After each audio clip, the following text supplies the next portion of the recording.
meeting for the proposed budget for the fiscal year 2025-2026 to order. Go ahead and call roll. Councilman Gorman? Here. Councilman Heyman? Present. Councilman Rajaratnam? Present. Councilman Blades? Present. And I too am present. All right. Okay, we'll take it off here. So tonight, staff will be presenting you the budget for FY26. It is a balanced budget. The budget addresses the loss of one-time base build revenue, which was primarily in our sales tax numbers for the past 3 years. The budget expenses were harmonized with these lower anticipated revenues. This budget also addresses a fund shortfall in Measure V and Fund 102, the gas tax fund. So going into FY27, both these funds will be balanced. The imbalance in Measure V was 1.8 million, and the imbalance in the gas tax fund was 780,000. Now this is just a matter of us keeping in good order with the budget. So FY26 will balance them out, and then FY27 will start off even back again. General fund balance is estimated to be at 15.8 million. As in years past, each department head will present their respective budgets. They'll discuss their significant events, issues from FY25, and we'll address their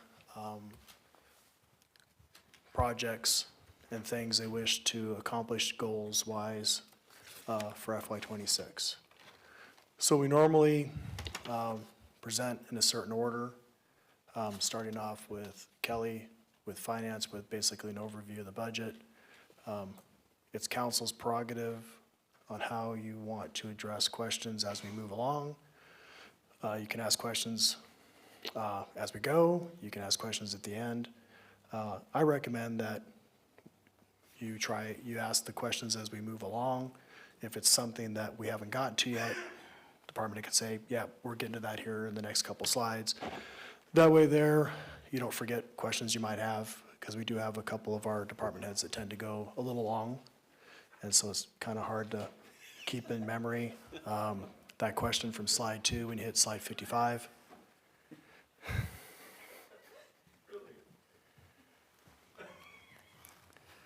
Just trying to be honest up here. Before we start, though, I do want to say thanks to everybody for creating the presentations to better inform us and for putting this together. I know that this probably has been a time suck. Yeah, we normally start in February. And so staff works internally for 3 to 4 months. Then we get to this point. We try to address all of the issues at the staff level. In other words, if usually the first draft of this budget's normally out of whack considerably, and so we go through and we prioritize stuff. A lot of times it's just the way the budget was entered. We have so many of these funds that go back and forth. We got to make sure they're all balanced. So staff does the best we can to make sure that everything is balanced. We understand what we're looking at. Typically, the budget will include a lot of the items that we know council's looking at. This year, I tried to keep staff to the point of not a whole lot of new projects, maybe repairs, because we are going to be starting the pool this year, which is going to take a significant amount of time. We do have road projects that we're still doing. We still have projects in the park, a lot of them are repairs. So we are moving forward in improving our quality of life, but we just didn't really have time to start a new significant project. So those will probably be pushed back to 27, and then the department heads can explain those. So with that, we will start with Kelly. All right.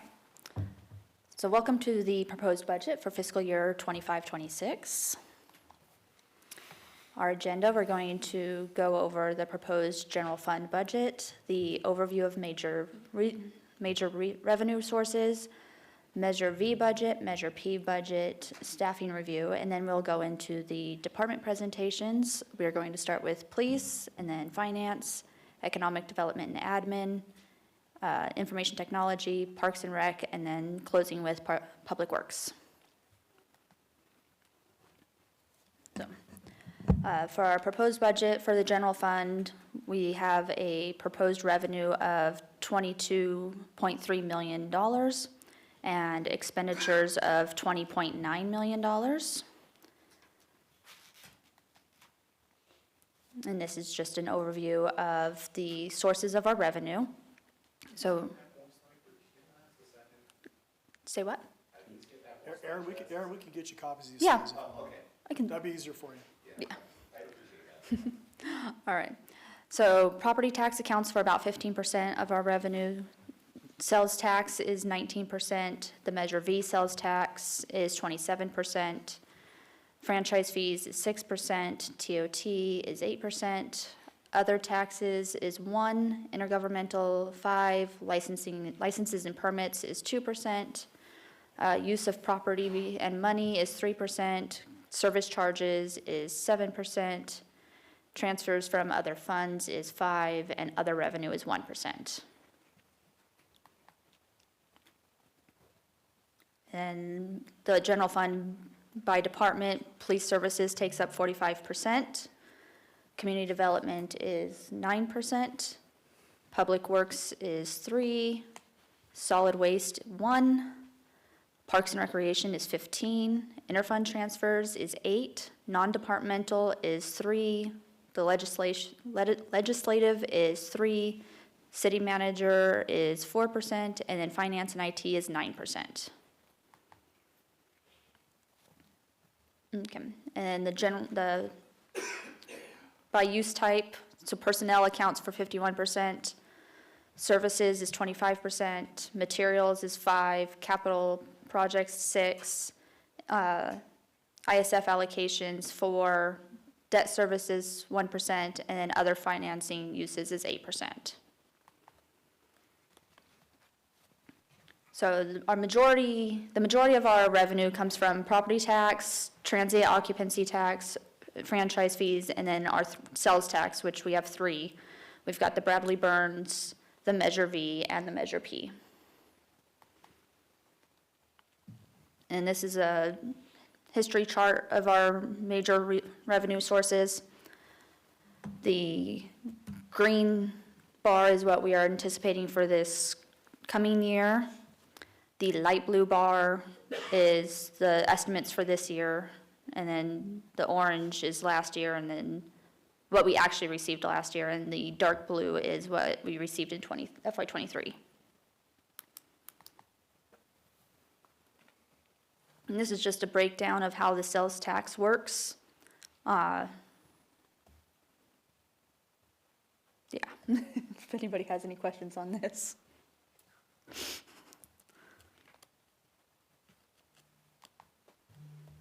All right, now to the Measure V budget.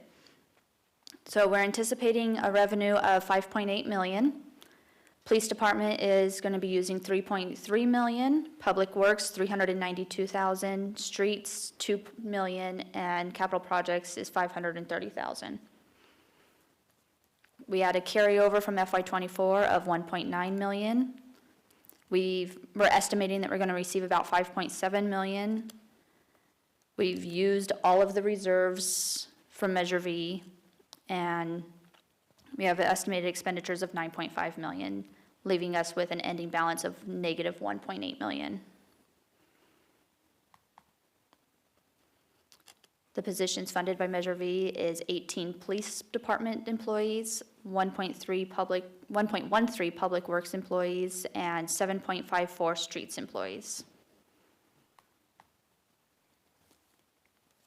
And then Measure P, our priorities are the fire protection services, reinstating the 4 police officers, rebuilding and maintaining the Penny Pool and Aquatics Complex, recruitment and retention of city service providers, and public outreach.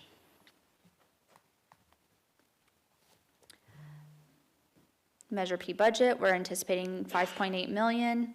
Personnel will account for just over $1 million of that. Services, $783,000. Materials, $160,000. ISF transfers 291. Debt service is 1.9 million, and then other financing sources is 465. This does not currently include the price for the pool or anything.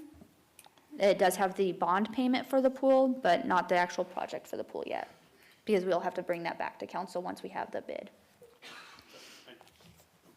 I just have a clarifying question. What's ISF transfer? Internal service funds? Okay, Yeah. that makes sense. HR. Great.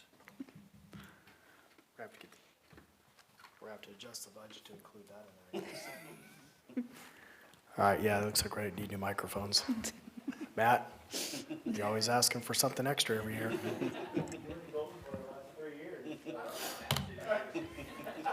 Yeah, the ISF is just our workman's comp disability. It's just separated up that way for, because those all have separate funds that money is transferred to, your 410 account, et cetera.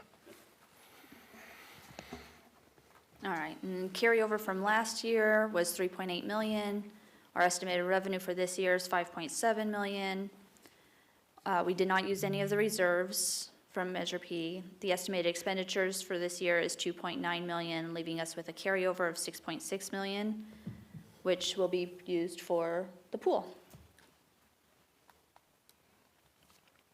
Positions funded by Measure P. We've got 4 police officers, a police dispatcher, a police records clerk, human resources administrator, a kennel attendant, an administrative analyst, and 2 and a part-time administrative analyst. So with the police dispatchers, how many dispatchers do we actually have? 6. Thank you. Is that a good number that we want to stay at? Okay. All right, and then this is the staffing overview. We have 161 positions budgeted, 148.4 full-time equivalent employees. The salaries is 16 million, and salaries and benefits, of which is 11 million as wages, 850,000 for taxes, and 3.6 million in benefits and 366,000 of workers' comp. And this is a breakdown of the different funds with all of the total positions for each fund.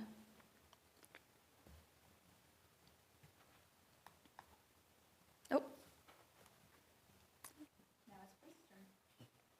We're doing the police out of order? Wow. Chief, you can sit up here if you want.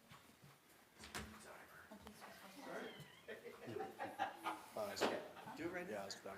Yeah, was it?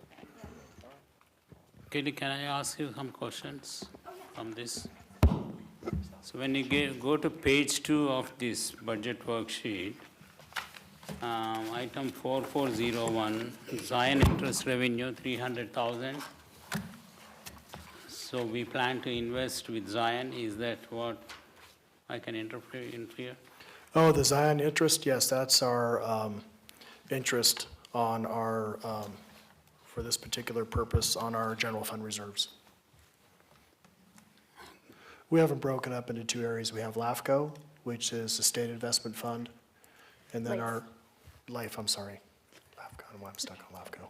LAIF, which is part of it that we have for the state, and then we have Zion, which we've invested, I think, about $68, $69 million of our wastewater fund and the general fund in that.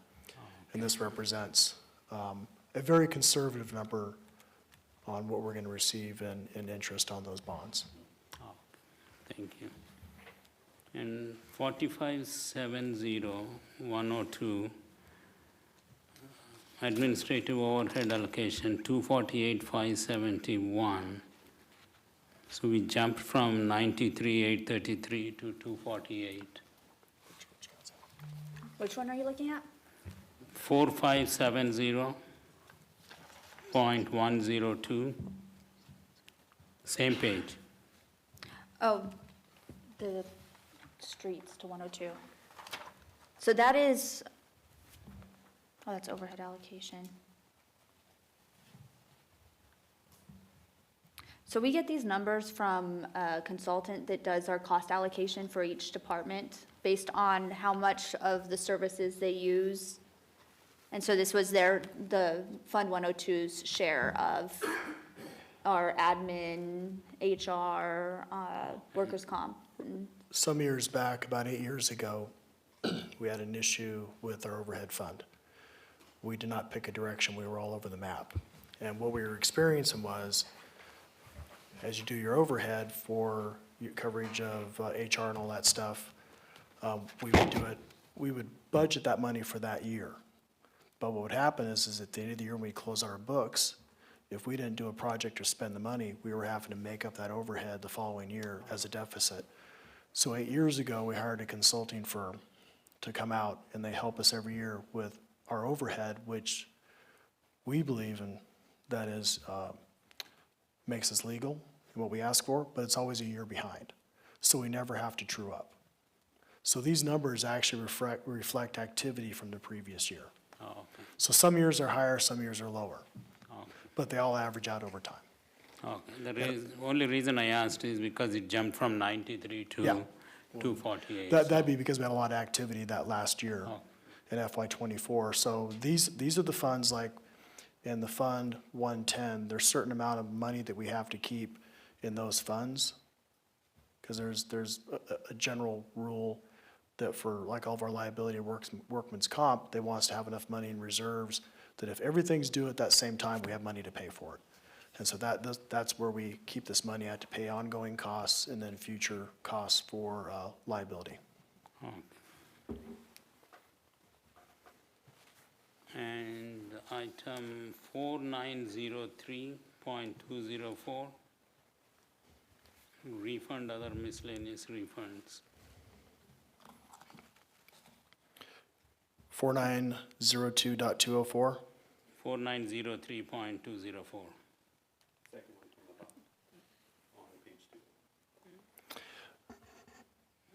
Last year, we had 210. That is probably something one-time income.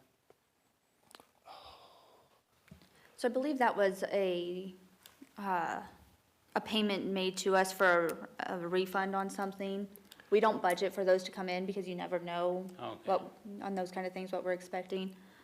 I do believe this was a reimbursement for part of the FEMA money, if I'm not mistaken. We can get that actual number for you. Yeah, that's all I have. Thank you. The presentation for the police department for this year? Oh, because that was yours? There we go. Just a general statement about the service we provide the community. I think you guys see that on a daily basis from the work our people are doing. We try to put that out to the public as often as we can. Our strategies really don't change. Our objective is to make Ridgecrest a place that's unfriendly for criminals and a friendly, welcoming place to raise your family and have a business and work and live. We spend a lot of time out in the community, getting to know what their concerns are, trying to address them when we can, providing information about the things we do and why we do them. We've been very effective. Again, we want the quality of life in Ridgecrest to remain positive, and I think we're doing a good job of working for that. These are the essential functions that the police department provides. The only thing different from last year is we combined our proactive unit and our traffic unit. Once we get to full staffing, that will be a sergeant and 2 officers who focus entirely on traffic and helping the investigators hunt for the bad guys when we have crimes that occur. Some of the projects that are either completed or nearly completed, body-worn cameras, fully complete and operational. Firearms upgrade is in process. Those have been ordered. Our interior drone program is up and running. The raised fiber install at the shelter is complete. The roof and drywall projects are complete. The dispatch console, there have been some delays. That room has been gutted and is ready for the new equipment, anticipated to be installed by June 30th. We have some electrical and infrastructure things to do before we can actually put the new console in. So we're still working on that. Regarding our academy training funds, we have 3 officers in the academy that graduate in July, and 2 that start the academy on the 30th of this month.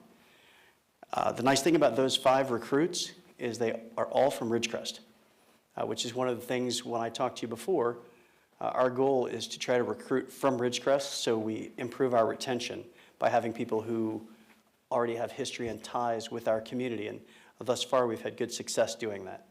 I'm grateful for the work that the police department staff has done to reach out in the community and look for people who can contribute at the police department in multiple areas.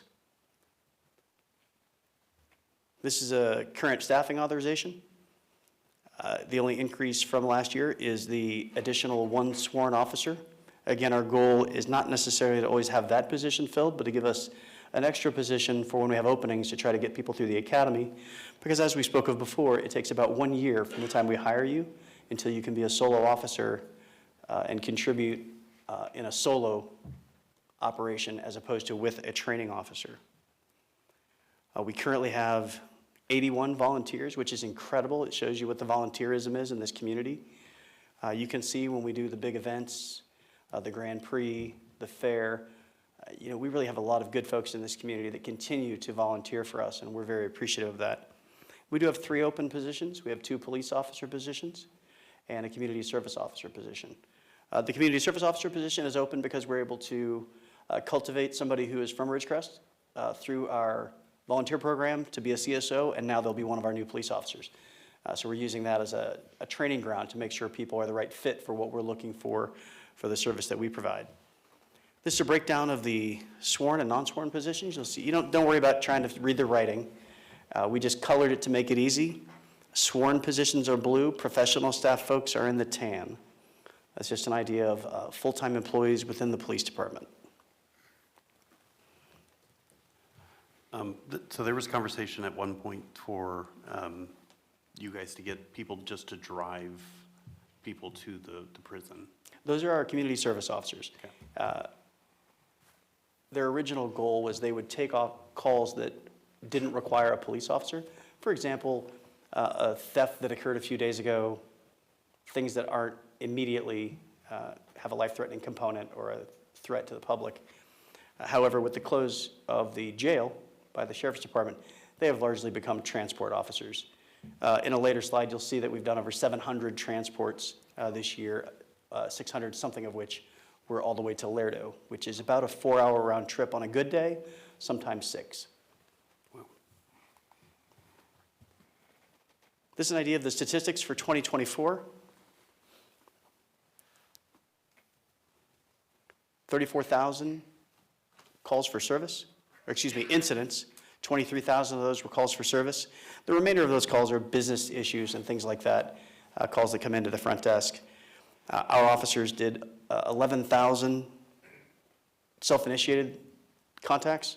That can be pedestrian contacts, traffic stops, things of that nature, where it's not something somebody's called us for, but where the officer has developed reasonable suspicion that crime was afoot and wanted to address that and see what was going on.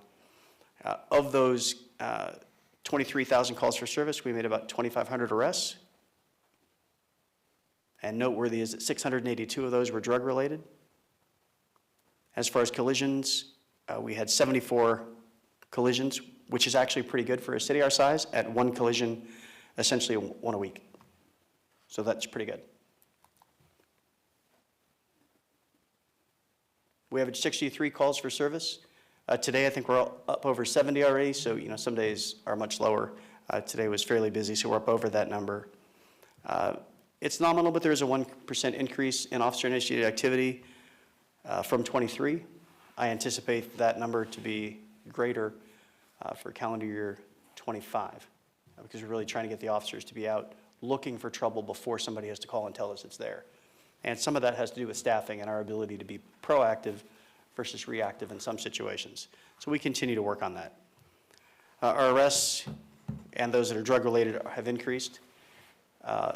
The information people are getting from patrol and then transferring that to our investigations division are really doing well. We've posted a lot of the really big arrests, but there's a lot of information that's being transferred from the street level to the investigations level, and they're carrying that forward. Just this week we had a burglary that was discovered Sunday, and we had the people in custody and the property returned yesterday. So they really do a good job of getting out there, figuring out who did these things and making these arrests and recovering property. So we'll put that on our Facebook post in the next couple of days. So the 7 arrests per day, is that normal for a town our size? No, it's a lot. Okay. And you figure, you know, a good percent of those are getting transported. And that's really what is a challenge for us.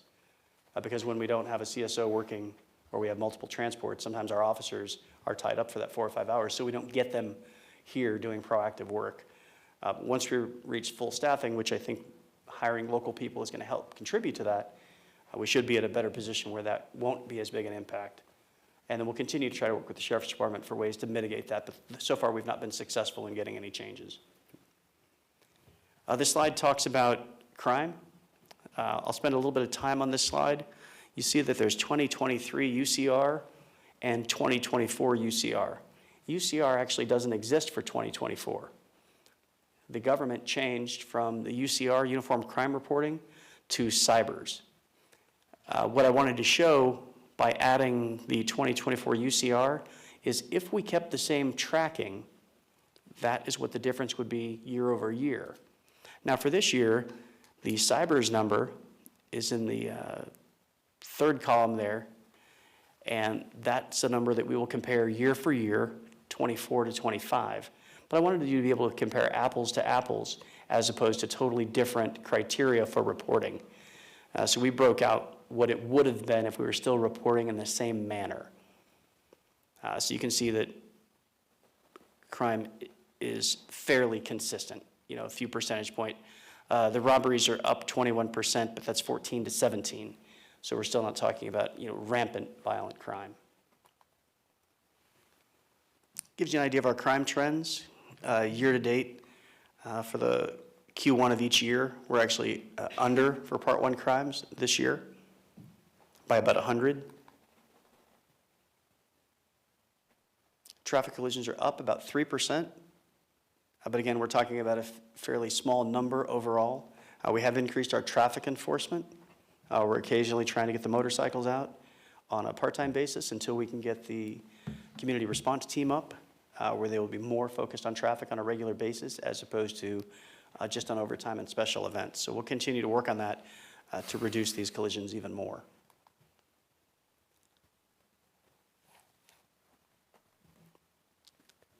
Recruitment and retention, as we talked about before, had been a problem. We have an annual attrition rate of about 4.5 over the last 10 years. We were about that in 2024. I think we might be a little bit over in 2025, over that 4.5. The people that are leaving are actually people who have that dual life situation where they have family in another area and they just live here on their work week, and that becomes challenging over time. And they look for police jobs closer to where their family is centered. We're consistently sending people to the academy every chance we get. We're trying to recruit some folks from the recent Reserve Academy, which allows us to give them some pre-training between now and October when that academy starts. And then that's only a 4-month academy because they've already done their level 2 and 3. So we're trying to tap into that market to try to decrease that year by a few months to get them on the streets sooner. The jail continues to be a challenge for us with it being closed.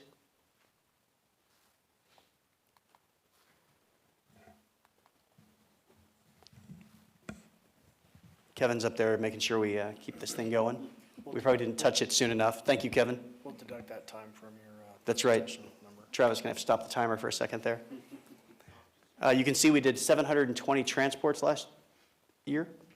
Some of those were to Lerdo, all the way in Bakersfield, as were as Mary Kay Shell, which was a mental health facility. We no longer make those transports. We shouldn't have been doing them in the first place. There are some legal challenges with us doing that, so we've stopped doing mental health transports all the way from here to Bakersfield. People who have mental health conditions will either go to the CSU or to Ridgecrest Regional Hospital. We don't do those transport anymore. So the transport should go down next year with regard to mental health transports. We still transport to juvenile hall occasionally. I believe we calculated about 680 of those trips were to Lerdo, which is felony arrests all the way to Bakersfield. As far as crime goes, California does everything they can to challenge us with laws. Prop 36 did make it so some of the drug arrests and thefts are felonies again. That's just now ramping up. We're looking to see each time we make an arrest that has to do with some of those Prop 47 arrests, drugs, retail theft, and things of that nature, to see if they qualify to have their arrest upgraded to a felony, and we do that whenever the law allows it. So we're working within the laws that the state has given us.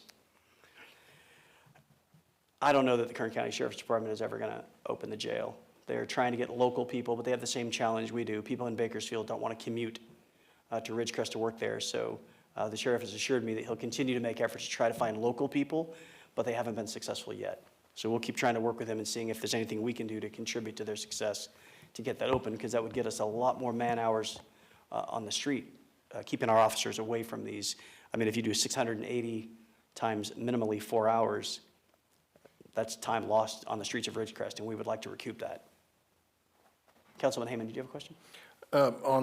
In regards to Prop 47, is it still too early to tell if there's been a decrease in thefts, like in the retail stores here in town? So fortunately for us, we haven't had a lot of the overt retail theft like in other cities that aren't geographically located away from other cities. It's a challenge for people to come to Ridgecrest and commit crime because it's hard to get out. There are only a few roads back to wherever you came from, and we've had pretty good luck in getting you when you do those things. So we don't have a lot of people who, walk out of Home Depot with $10,000 worth of product. Yeah. We haven't seen locally if the new laws have made a difference, because we've only been functionally working with them for maybe two and a half months when they put the new guidelines out. I know the district attorney is doing their part with these drug and theft arrests to ensure that people who qualify for the felonies, in fact, get charged with the felonies. And in regards to the cameras, as far as how long they've been in operation now, the cameras that, on Flock. the, Flock? yeah, Yes, sir. flock cameras. And so has there been any way to see an association in percent of like car thefts, recoveries, arrests, or other arrests of, individuals that are, on the hot list, and how that relates to the arrests? Has there been, Are the cameras helping? bottom line is the cameras helping? The cameras are great. There are crimes that we, with a reasonable amount of certainty, would not have been solved without the flock cameras. Yeah. Specific burglary, we were able to get a description of a car, and because of the flock system, we were able to identify exactly which car it was and led that to a suspect and an arrest in that burglary. We've had multiple incidents like that. We don't even have all of the cameras up yet. We had some logistical challenges with the folks at Caltrans for our cameras that are on their roadways. We've come up with a solution, and we expect to have the cameras up in the next 45 days. Travis, are our polls in yet? They should be in next week. Right, so next week, our polls will come in, and then we'll start placing those, and then Flock will come in and hang the cameras, and we'll be fully functional. Awesome. And then we have some means of keeping stats on that as far as, how well those cameras are serving the community and Yes, cost. a lot of the time, we'll post on our social media pages cases that directly relate to Flock, because it's not an inexpensive program. Right, that's where I'm getting at, is like in And future. sometimes it's not that popular, but we want to show that it's working and it's making Ridgecrest safer. Yeah, and that's where I'm putting it, is like in regards to future budget for Yeah, increasing it really, cameras. if we were to not have Flock in the future, I think it would negatively impact Yeah. our ability to catch these people. We had a guy that was 21 years old, I think we posted about it. He had already been in prison for 9 years, and because Flock alerted us to his presence in town, we were able to find him, get in a vehicle pursuit, and capture him and get him out of our town. We don't know why he was here, because we don't believe he was able to commit crime, but can't think of any other reason he was here. Awesome, thank you. You're welcome. So when Ron and I went to the mayors and managers meeting in Bakersfield, the district attorney put on a presentation, and the officer with her talked about, because I think your quote of 4 hours, I think that's minimum, right? Because waiting at Laredo, that was one of the things they brought up, that it could take up to 4 hours for you to. Yeah, sometimes that trip is 6 hours, and there are times when it's 8 or 9. Okay. That's a rarity. More often than not, it's right in the 5-hour range.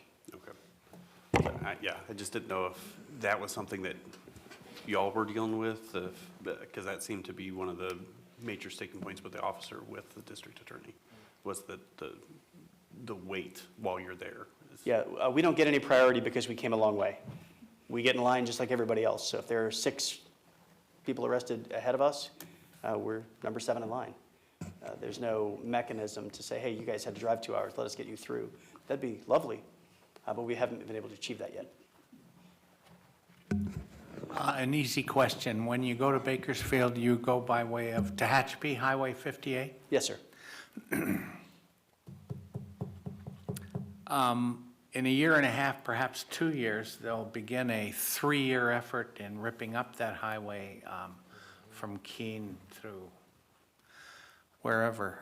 Things will get slower, but I think they're planning on what amounts to an emergency lane if the people that need through happen to be police cars. Is the vehicle that prisoners are being transported in a police car? They are police vehicles. They are not, we try not to use marked police vehicles. Excuse me. We have 2 unmarked vehicles, a van and just a regular Ford Explorer, depending on the number of people we transport. We tend to try to keep it unmarked so that it's not readily identifiable, you know, such a distance from other people who could help if there was a problem. But they Sure. are, you know, they have government license plates with uniformed personnel. So if there was such a lane that did not require a lights and siren emergency, we would certainly be happy to use it, and we'll work with the Highway Patrol when that comes up to see if there is such a lane available to us. Kern Cog is talking about that stuff right now. I'll get involved in that conversation. That'd be great if you could do something, because all that's going to do is make our transports even more. So far, they say it's going to just take a half hour longer each way. That sounds very optimistic. For 680 transports. Yes, it adds up, doesn't it? Thank you. Right. They might like the view if we took the lake route.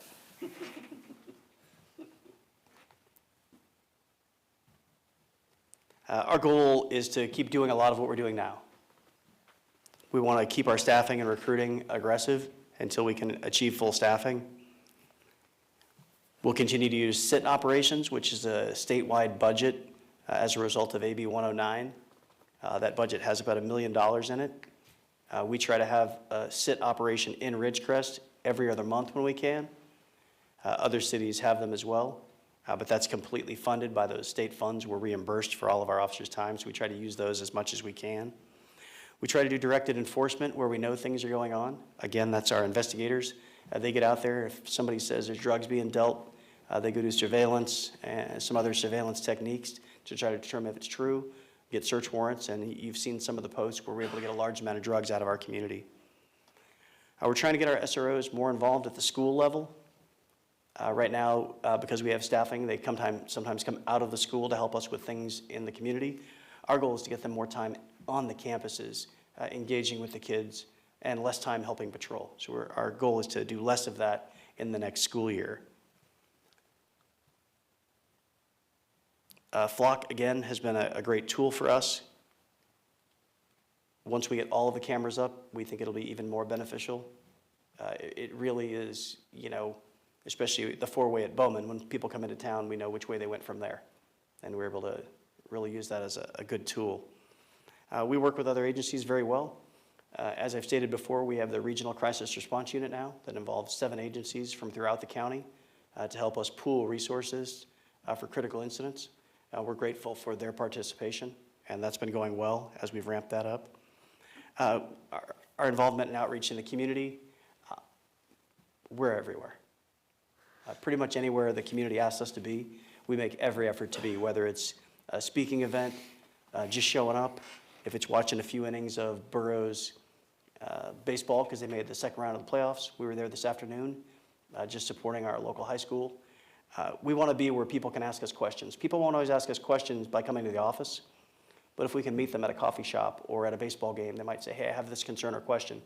And we want to make sure that we continue to do that. The City Nights events have been great community outreach tools for us. We make sure we staff it with plenty of officers so that it's not really an enforcement function, it's just to give the community a chance to get to know the officers because we're, at the end of the day, we're community members also.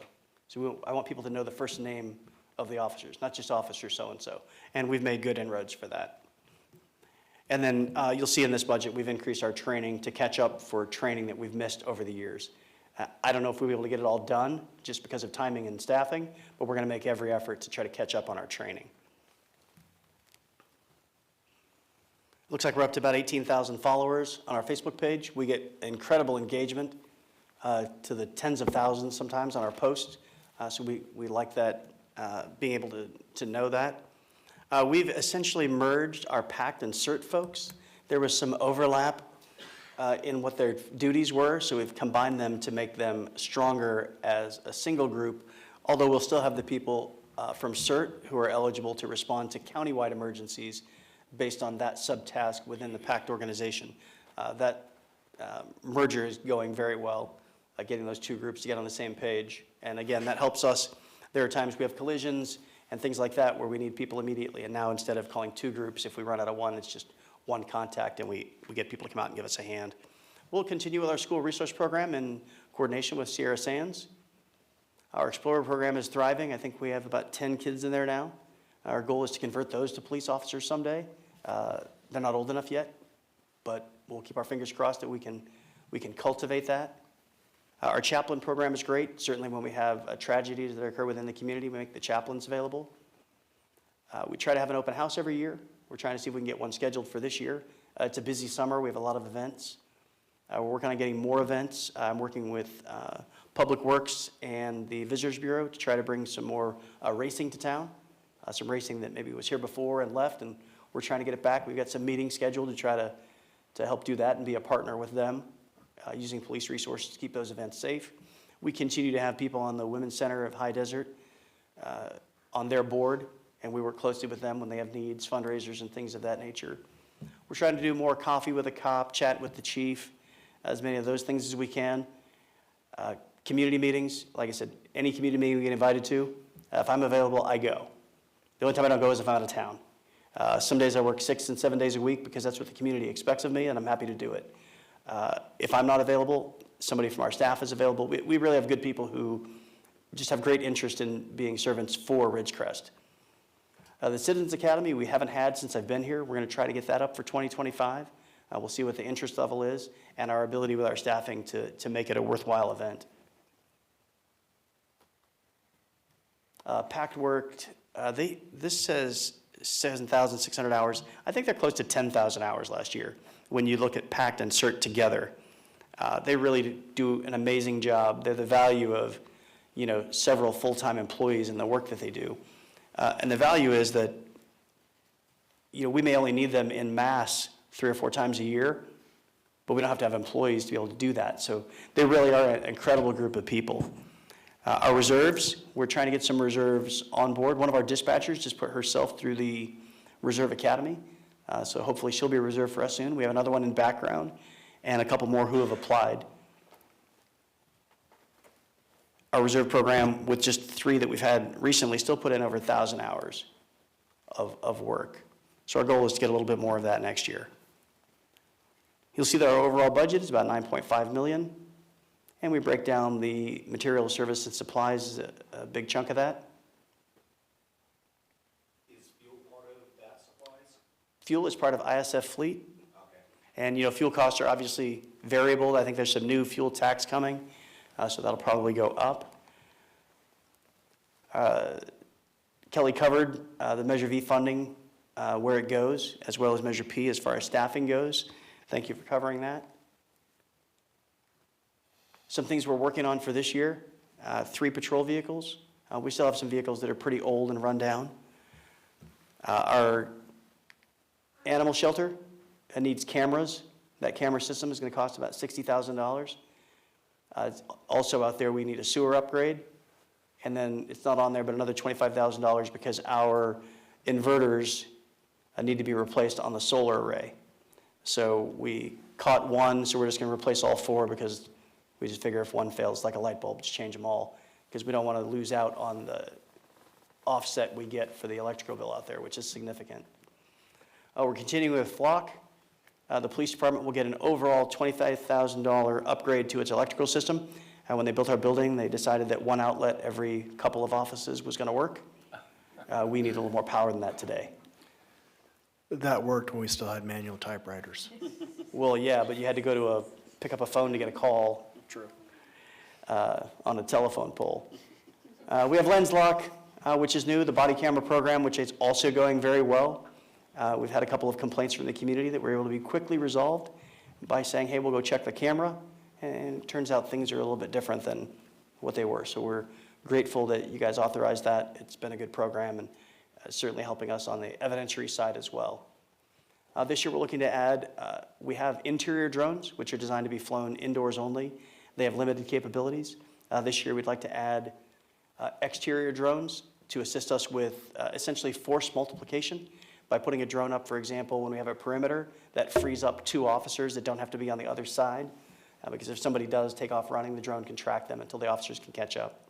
It's also good for search and rescue, as well as when we chase people into the desert. They often end up on foot. It makes it safer and more effective to put the drone up and find them using, FLIR and some of the other technology that's available to find those people and decrease the risk to our officers, as well as people who simply get lost or injured in the desert. I've also talked with the base commander, who mentioned a few scenarios where a drone like the one we're looking at could be effective to assist the base, not on any national security level, but for example, they had a fire and they didn't have a resource they could just send up and try to pinpoint where it was, and they thought that a drone similar to the one we're talking about could have been effective to help them. So we'll make sure that we continue to be good partners with the base with whatever they need. Our storage building should be up this year. Travis, I'm just saying. The staff is diligently working on it. And we have to do some upgrades to our radio and mobile data terminals. Quick question. Yes, sir.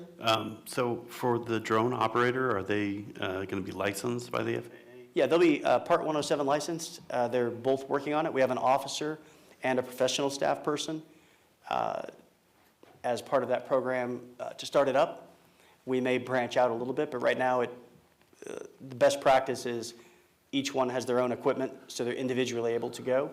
As well, in a critical situation with 2 of them, you can literally have one up 24 hours a day. With the way the batteries cycle, you could just keep them up. That's why we have 2 of the interior and we'll get 2 of the exterior. Is there a ceiling limit for? It's generally 400 feet. South of Drummond, it's 200 feet, so there's no interference with the base. And we make a notification to the tower that we're using a drone anytime we put it up, other than the interiors, because they don't fly higher than the house. They just go in a window or a door. And we'll work with the base as we work this program out to make sure that we're hand in hand with what the expectations are so that we don't interfere with their operations, but that we can still provide high service to the community. We're going to get 3 patrol vehicles this year. For some reason, people who try to get away from us try to go to the desert. It's been rough on our Explorers. We did get a Ford F-150 for one of our supervisors. However, we have another one ready to be built out that we're going to put on regular patrol to see if it holds up a little bit better to work in the desert, because it's rough on our vehicle budget with the repairs it takes. I'm happy that we catch people, and I don't want to let people go, but if these vehicles hold up better, we may switch to an all F-150 fleet. We're evaluating that, and I'll have more for you next year as we roll a couple of them out and see how they do in those situations. And these cars will replace cars that are over 10 years old that really shouldn't be on the street, but we have to use them as backups now because that's all we've got. So we're making strides, making up for a time when, for years, we didn't get new cars. So we're still kind of fixing that, like with the training. For those that don't know, that's a flux capacitor. That's what we're going to be putting in the police department to regulate the power that we use. IT has decided that was the best tool for that. So we'll be, who? O'Reilly's Okay. on their website. So we'll get some of those. By getting more outlets, we'll reduce our fire hazard because right now the fire department probably shouldn't come in and look at our extension cord use. So we're gonna fix that up. We talked about the animal shelter, the upgrades we're gonna make out there. We just learned about the sewage issue just in the last month or so, and we have to put a bigger sewer line in there for the amount of work that they're doing. Flock, I'm a huge Flock fan. I think that we have gotten criminals out of Ridgecrest before they were able to commit crimes because of this flock system, as well as an investigative tool for crimes that have already occurred to get people into custody and identify suspects in a timely manner.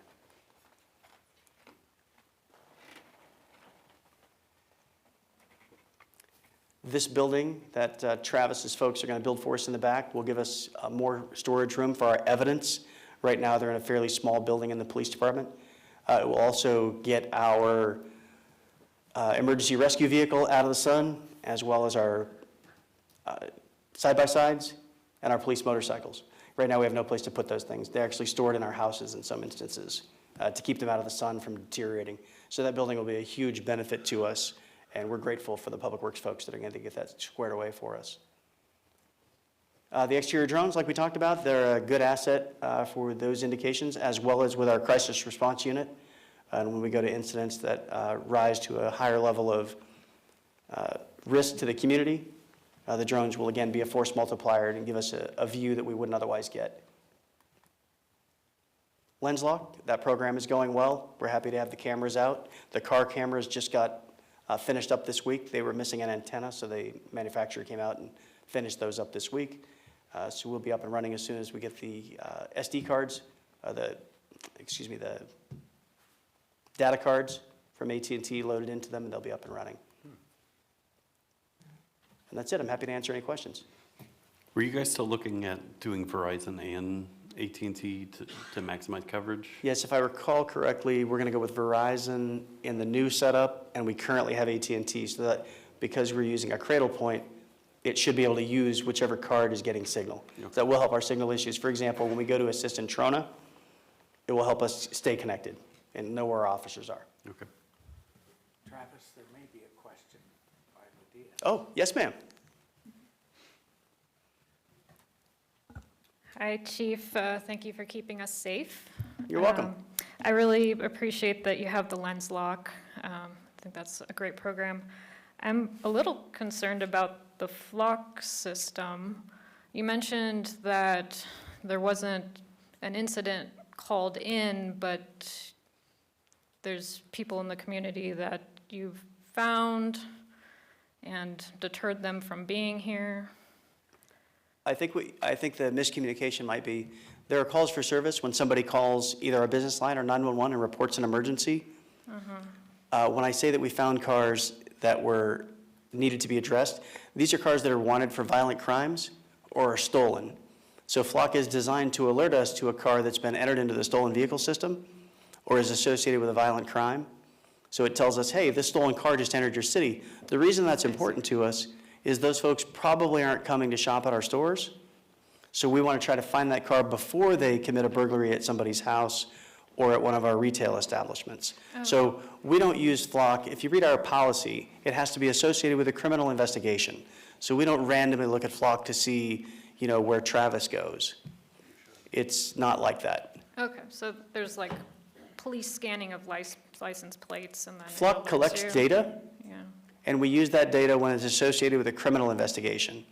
It's against our policy to use it for any other purpose. okay, great, thank you for that You're welcome. clarification. Thank you for asking.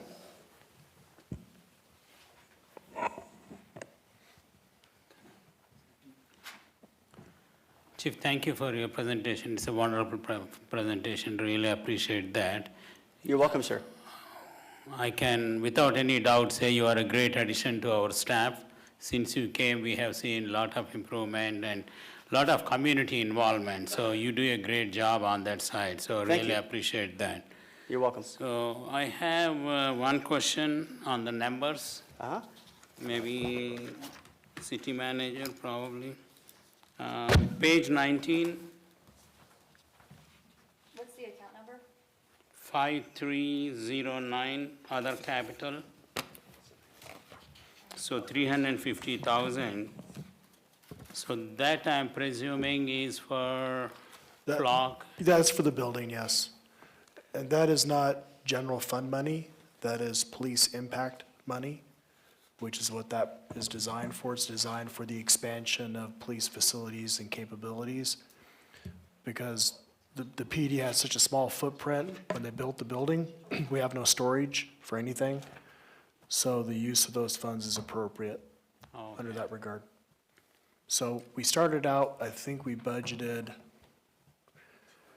250,000 last year. We have 500,000 in the fund balance. So we put a little extra funding in there in case we were over, so we didn't have to go back to council. oh. I was thinking that's for flock and body cams. So where did we budget for flock and body cams then? I just want to make sure he had all the money he requires. Yeah, that would be in Department 20. Yeah, Fund, I think, Division 2014. Oh, correction, 210.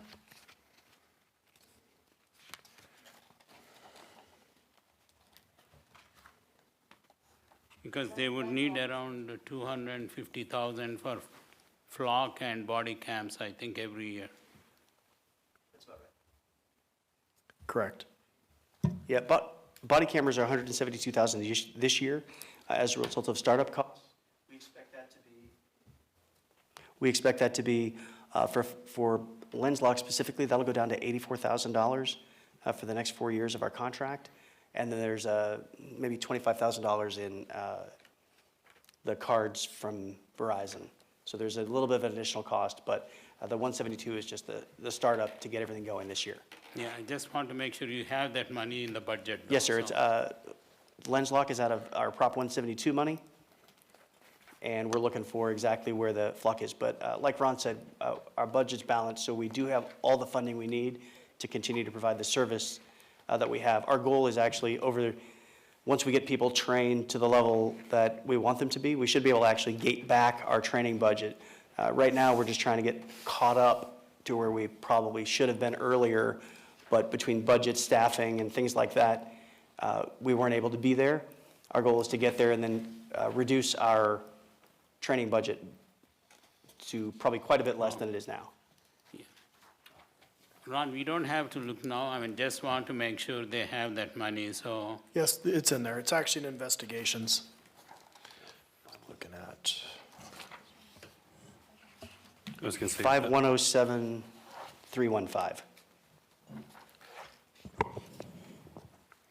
yeah, it should be in Division 2002.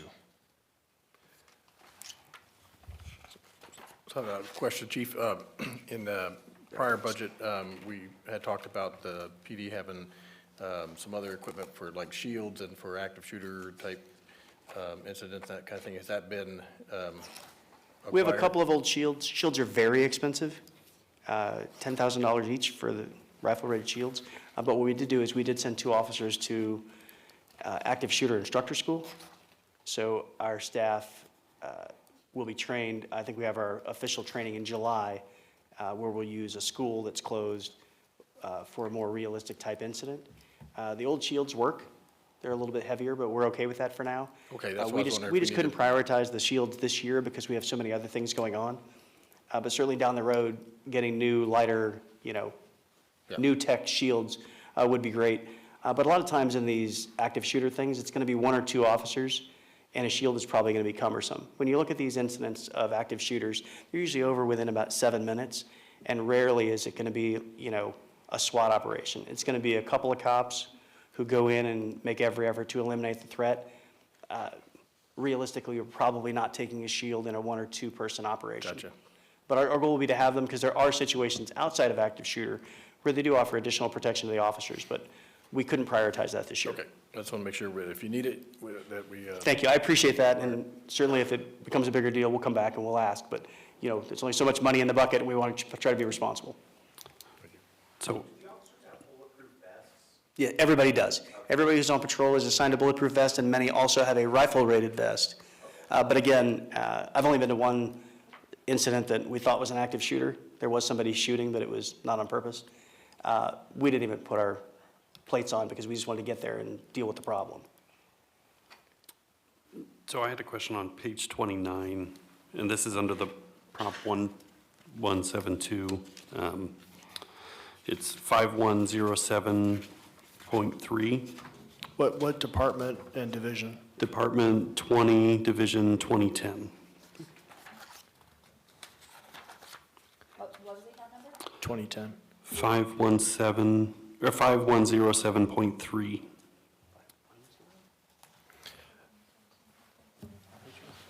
On 20. Yeah, that's the miscellaneous services, rents, and leases. That's where you're going to have your 172,000 for lens lock, and then 28,000 we have for administration leases, which is our detective vehicles. Okay, so that's where Lens Lock is on the. Correct, yeah. Okay. Yes, sir.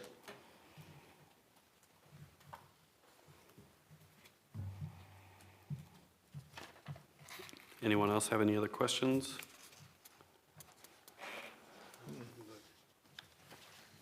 I think we're good. Excellent. Thank you for having me. I appreciate it. Thank you. Thank you, Chief. Travis, what was the time? 43 minutes. But we are creating a curve because I have 45% of the budget.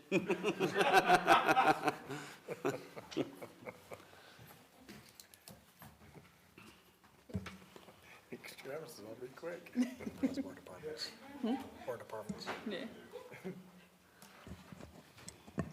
All right, so next is the finance budget. It's not nearly as interesting as police. We don't do all the fun things that they do. I believe in you. All right, so our FY25 accomplishments, we received the Governmental Finance Officers Association Distinguished Budget Award again. We anticipate on receiving the Government Finance Officers Association Award for Excellence in Financial Reporting this year. We facilitated the annual audit, which resulted in an unmodified audit opinion, and we successfully implemented Paymerang as the new payment processor to streamline vendor payments. That's actually been going really well. Payments have been clearing faster, and vendors are really happy with getting their payment as Visa cards or direct deposits. They also still have the option of getting checks from the vendor if they want. I think probably about 50% still do get checks, but it's all going out quickly, so we haven't had any issues with it. Our goals for '26 are to continue to implement any new auditing and accounting standards issued by the GFOA or the GASB. Prepare timely information and financial reports for other city departments, city manager, city council, and other agencies. And continue to develop citywide policies in an effort to modernize our processes.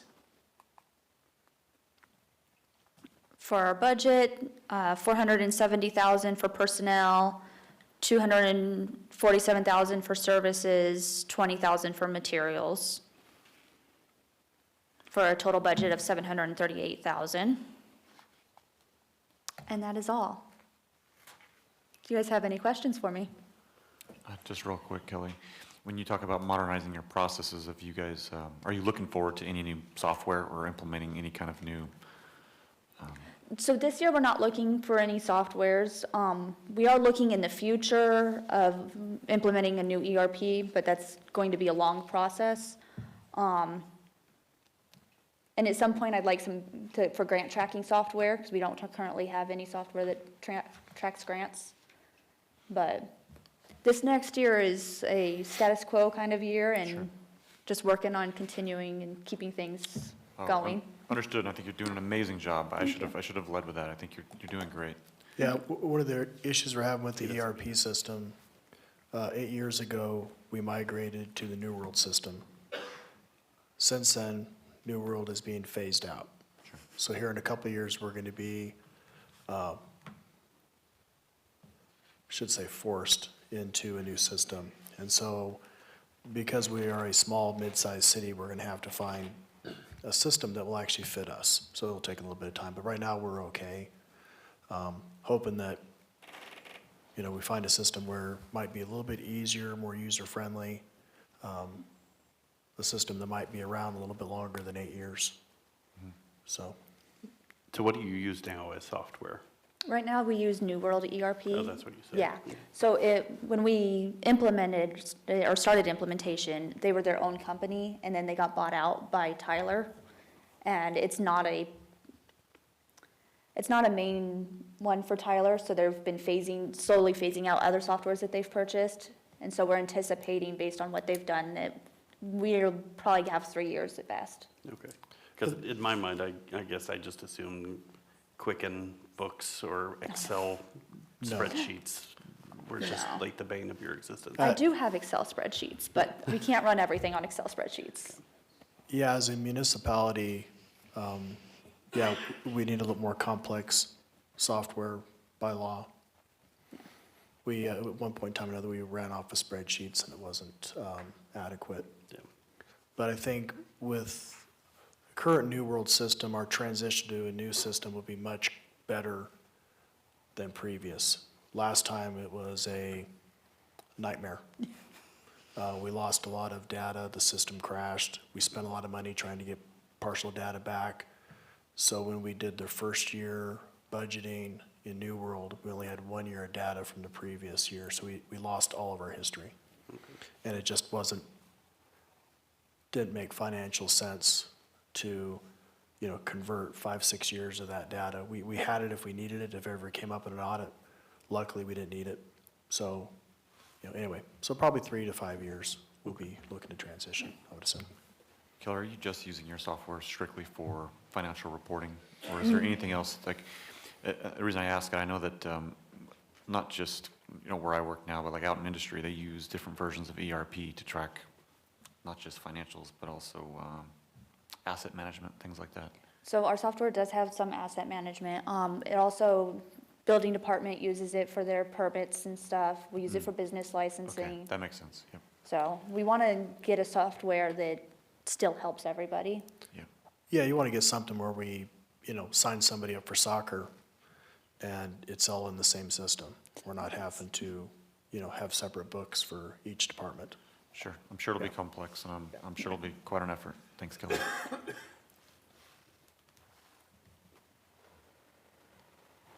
Any other questions? Okay? My turn. Okay.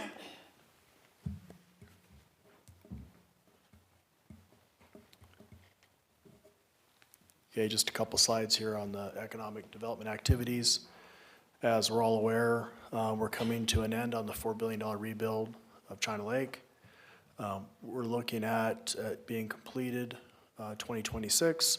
One of the things we saw this year in our budget was the tracking off of all of the sales tax benefits we had for some of the contractors that were buying materials in town. We do believe we are at a good location of identifying what conservatively what we think our revenue is going to be from this point on. And we made all those adjustments within the budget and also within Measure P. Town Place Suites is near completion. We're hoping they're going to be open by the end of the year. Oasis at China Lake, we have Habit Burger is now open. Jersey Mike should be open shortly. We're also looking at the entertainment center. They were hoping to be able to get an SBA loan on that. However, when the whole DOGE deferred retirement happened with the federal government, because we are a classic one employer company town, we may not want to say that, but the folks that do the investment, they say that the money is becoming very difficult for them. So they're hoping that as things settle out, that they'll be able to pursue that funding again. The EV charge park with the coffee shop is still under construction. Travis, I have no idea when they're going to be done, probably by the end of the year. They're about the same year, they're waiting on Cali VIP and all the Edison upgrades to take place and finish. They started all their final pouring for parking lots, things like that, and they're actually looking to expand, put a car wash, like going to the quickie washes on the next lot where those buildings are that we've seen some complaints about on Facebook. So, I believe he closes that scroll on that lot here in the next week or so, and he's gonna start building that one while they're waiting for the electrical upgrades too, so. Yeah. Will that car wash have flushes? Honestly, I don't know, Aaron. I really hope so, because the touchless car washes, I probably shouldn't say I have my recorder running. Aaron, we're not going to quote you on that. If it's, Speak for yourself. if it sounds too good, it probably is. Yeah, the EV charge park is, I think it's gonna be very beneficial. I do believe that will draw people in off the highway. As some people know, it is difficult to find places to charge your vehicle. Yes, it is. Some of us that still operate on fossil fuel that left a little bit later, arrived 2 hours earlier. But hey, we're all good there. But I think it'd be a great benefit. I'm sorry. That's Sorry. all right, that's all right. You know, it'd be a benefit Still got here on time. for McDonald's and all those small businesses we have. As everybody knows, Wendy's currently under construction. We met with their folks in Vegas this week, and they're anticipating being done by the end of the year. Ross, Dress for Less, and Below Five are nearly completed. Hopefully be open here within the month. Benefit to that is we've been looking at Burlington as a third clothing store in town. We will not be considered for them for at least a year till they get back the numbers from Ross in conjunction with Marshalls to see if there's a need. That also would fold into, that would be an anchor for other businesses to come in too. So it is important that if they come because it'll drag at least two other amenities I think the community will want. So we'll keep our fingers crossed on that. Can you give us a hint at what those other two are?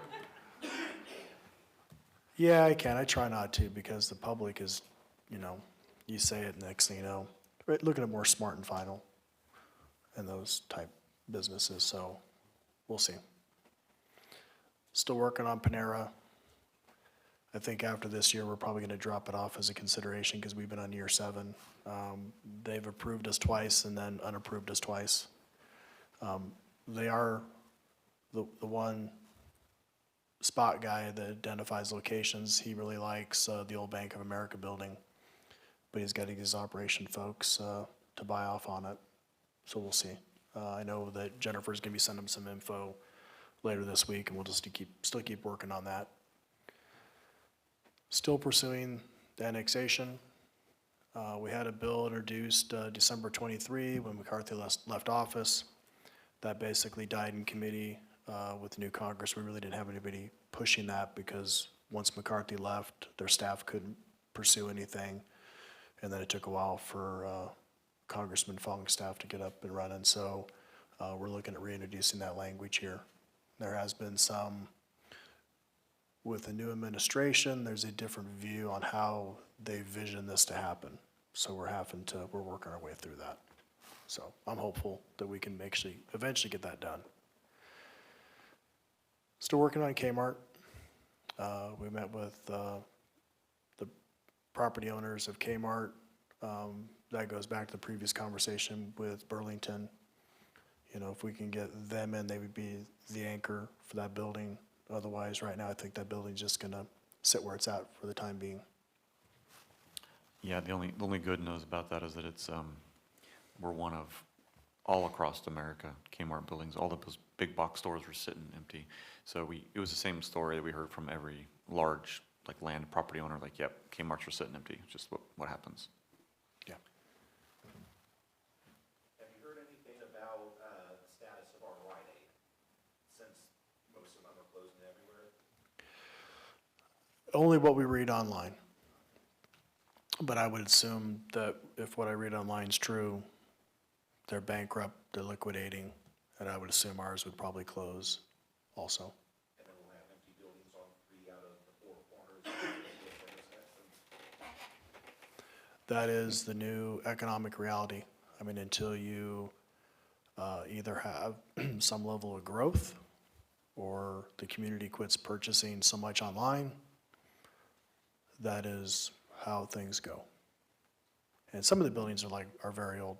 The Bank of America building would be very difficult to convert to something else. That's more of a tear down and rebuild. And we really kind of hope maybe Panera will run that way. But otherwise, not unless we grow, and there's always questions on that because there's other things that are in the works on that that may slow that down considerably.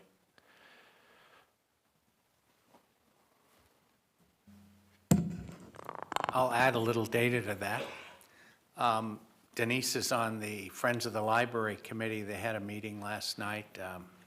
Actually one this afternoon. They're leasing a mid-facility in the old Monarch building. I don't know if anybody knows where that is. It's near the DMV on Norma.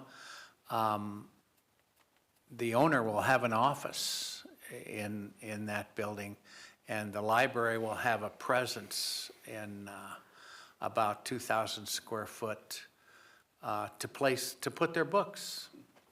And I understand the owner is also has that hopeful but never open little Italian restaurant on Norma in that area. And perhaps they have plans for it. That's all I know.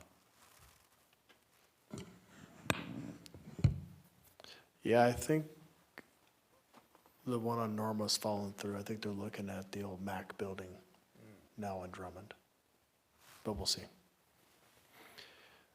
Next is Balsam Street, downtown experience. I do believe that, we're getting to the saturation point of the quick, fast casual. So we have been working our way towards focusing on development on Balsam Street. In '23, we did Urban Field, prepared a draft concept for block refinements of Balsam Street. Basically, it's just a rough drawing of what we think that might look like if we wanted to apply for a grant and make that more of a public space for the community for events like Farmers Market and Ridgecrest City Nights. So we got that done early in case we ever need it. This last year, we purchased a vacant lot, all in the desire that if we ever have a grant opportunity that was around 3-4 years ago, that we could apply for it and maybe develop that area and make it a little more amenable to the public. Also looking at maybe doing a business study this year, depends on staffing time, of kind of determine what the mix of businesses should be down on Balsam Street. Ultimately leading into, does the city, I'm not anticipating this next year, but does the city want to do its own version of a redevelopment agency? Because we know if we need a mix of, let's say, a couple small restaurants, there's just no way with the tenant improvements that are needed based upon the age of those buildings that really we could expect anybody to come in and do the tenant improvements and be able to run a business. So we are looking sometime in the future of, do we really want to do that? Because that's really the only way we're going to be able to bring those amenities into the community to help improve our quality of life. So this year, we're looking at and seeing if we can do a study just to kind of identify, a lot of times we can guess what we think needs to be in there, but it's really kind of hard if we're going to be, establishing a program where we're going to be, let's say, doing a forgivable loan or a low interest loan funded by the city to be able to allow somebody to come in there, maybe put a new restaurant in there, something like that. Because they're not big enough, you're going to have enough turns to be able to make the money, to be able to pay your debt service and, your operating costs and stuff like that, because there's not such a great margin. But as a community, it's in the middle of nowhere, trying to recruit and maintain a workforce, that could be a good thing to do. So that's where we're kind of leaning.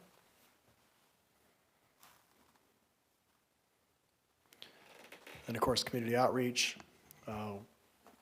We plan to still continue with what we've been doing for the last couple of years, primarily funded by Measure P. As you know, we've been doing events here at City Hall with the Ridgecrest City Nights, the Christmas tree lighting, as well as the Farmers Market on Balsam Street. These events appear to be well received by the community. The Farmers Market, we're really dialing that in this last year, trying to find a location that's acceptable to the businesses. Times and locations, that's been a little dicey because they're really, depending upon the time of year and the weather. It's better in the evening time, better midweek, better on Saturday. So I think we've got those dates and times dialed in. The thought from the previous slide is if we can, eventually redesigned Balsam Street, you know, we can have those events in the summertime. We can have those events with a wind event, you know, because there's designs that you can do to make those areas a little more resilient to our weather. Like I said, that's for future discussion, you know, potential grant, and obviously that'd be something that'd have to come through council for approval. We are still planning to support the fireworks show again this year, the mountain bike race. We did support the fairgrounds this last year for the rodeo arena. That's in. It looks like they're working on maybe getting a rodeo here this next year, which I think will be beneficial to the community. I think that maybe not this year, but in the following years, I still think helping the fairgrounds with financial support to upgrade their facilities is a good thing overall for the city. I think having an HVAC system in one of those buildings so they can do, you know, concerts or events in the middle of summer when it's not scalding hot might help, but that's obviously another conversation. So did the city help out with RidgeCon as well? Yes, we did. Okay. And we'll probably help out with that again this next year. I just haven't heard whether or not they're gonna do it. We do have a certain amount of funding that we've budgeted in Measure P for community events. And this year, we're still about $40,000 under budget. So whatever we don't use will go back into the fund reserve.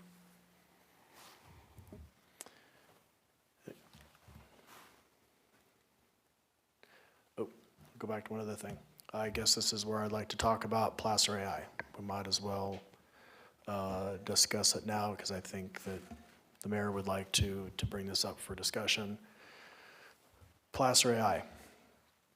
I've been the primary user of it for the last 2 years. I use it in part, a small part, to kind of get an idea who's coming to our events. It's primarily used for economic development purposes.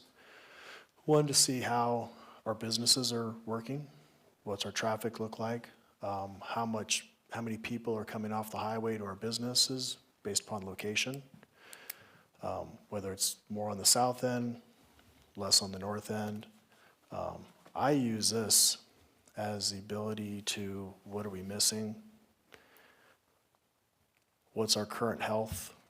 Because quarterly we get sales tax numbers, but they're not really, they come in every quarter, they're really not that great. It tells me where they sit at in their peer market.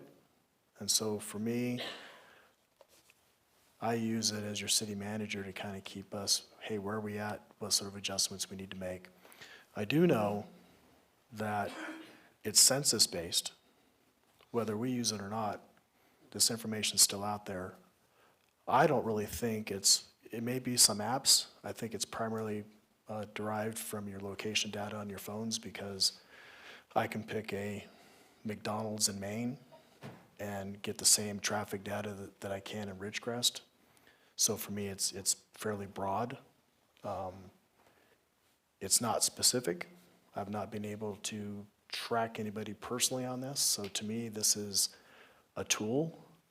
Part of what, you know, like when we went to ICSC, we're looking at some stuff, and I can get traffic counts. Whereas, you know, I have it at my fingertips. If we don't have the software, now I have to pay somebody to give me the same data. So, I don't see where this is a big tracking issue because I've been using it.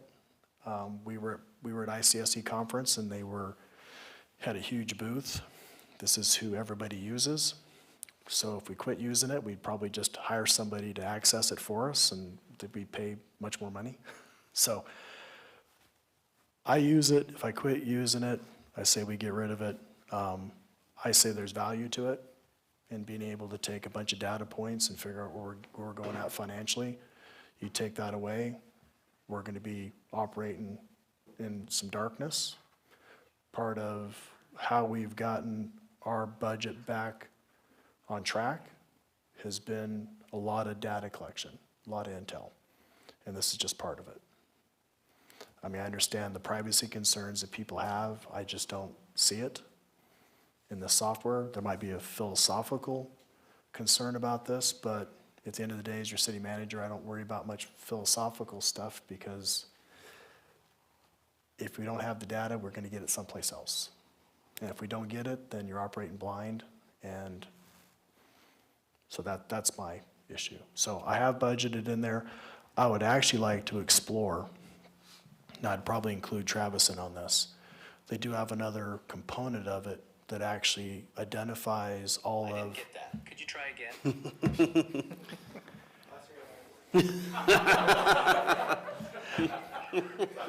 Obviously, I'm not explaining myself very well. Not even my phone understands me.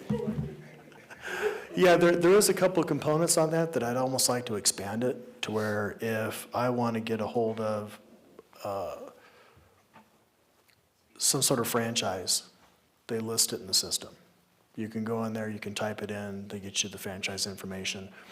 They also list their sales tax information in there, and they list it by peer. And so to me, it kind of gives me an idea of what is the health of our businesses. Because my big concern about bringing all these fast casuals in is how do we get more people off highway? How do we get more people into town so we can have variety for the citizens? So this is kind of a system. And I know one day I'm not going to be sitting in this chair. Somebody else is going to have to sit in this chair. You know, we've brought a lot of stuff in this town in the last 8 years. My goal is to continue to, it may not be bringing other fast casuals in, but how do we bring other retail in? How do we identify that? You know, part of that is by having our staff have the expertise in this. Otherwise, we have to rely upon consultants to do it for us. And that's not always the best for your long-term health of your economy. And really, for me, it's not so much about, yeah, I worry about the dollars and cents coming in the community, but I worry more about the people who come to this base who are looking for a place to live where they can have an experience, purchase stuff, and this is how we do it. So that's where my views, I maybe have gone too far in it, but I know we talked about this last year, there was a vote on it, we continued with it. I'm of the opinion if we quit using it, we get rid of it, it's another piece of software, I'm not really bought into it. We move along and then the next person sitting in this chair is gonna develop their own, hopefully, set of things they look at to be able to make this stuff work. Because as you know, we don't put a lot of money towards economic development because we don't have that money to do that. So anyway, that's my point. All right, so did you want to go ahead? Okay, I completely agree with you. I think you are absolutely correct. My problem with it is still that these are ex-Mossad individuals that run this company that worked in tracking and surveillance within Mossad. They say it on their website. I know that Israel is the second biggest surveillance threat besides China. China's number one. And I know that you say that you're not tracking anyone, and that's fine. And the data is wholly available. Anyone can, because it's probably using Google. Google is one of the major people who track your data. Everything that's on your phone, Google's horrible. Apple, same way. You are correct that even if we stop, people can still track everything here on base. If they have the Placer account, they can search up Ridgecrest. I have a problem with, and I've already addressed this with Representative Fong, that this is a federal issue. We can't change it. We can't change the way our data rights are stolen from us. I have a problem that Placer doesn't indicate what apps they're in. They label it as proprietary technology.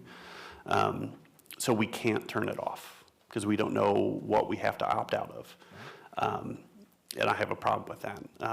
The big thing is with that type of data, you can predict pattern of life. You can get pattern of life of anyone. If you're following the data to where they're going, where they're coming from, where they rest their head at night, I know that that dot now is somebody living at this address, and then they happen to go into base. Now I know a lot more about them, and it's like anything with classified data. You can get classified information from accumulation of unclassified data. And to me, that's a huge threat, and maybe it is that it's an Israeli company that I have the. Yeah, the issue on that is that I, as Ron Strand, Joe Citizen, can subscribe to this tomorrow and do the exact same thing. So to me, the philosophical part is that we as a city may not want to support that, but what else are we gonna be able to do? And there's other data out there that's probably questionable that we use every day that we may be philosophically against. But if we're not gonna use data that's off the shelf and available, it's like we all have these apps on our phones that we love, but we know that they're selling that data.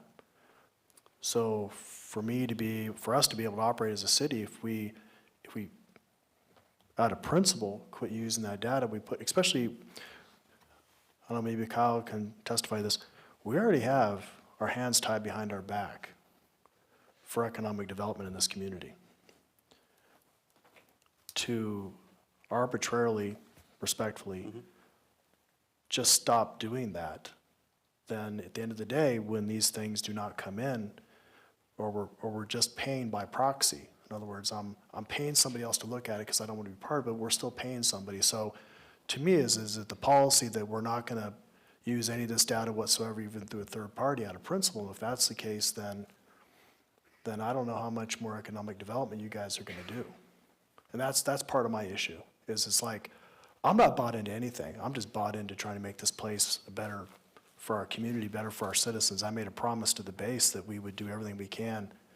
So to me, the philosophical aspect of it is that I'm not doing anything different than the average person can do. I'm just doing it for the benefit of the community. That data already exists out there, open source. And I don't think that you're doing anything Right, I know, nefarious. right.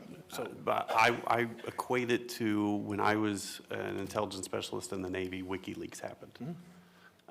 That was data that I could get on my classified machine and I could look up on my own, perfectly fine.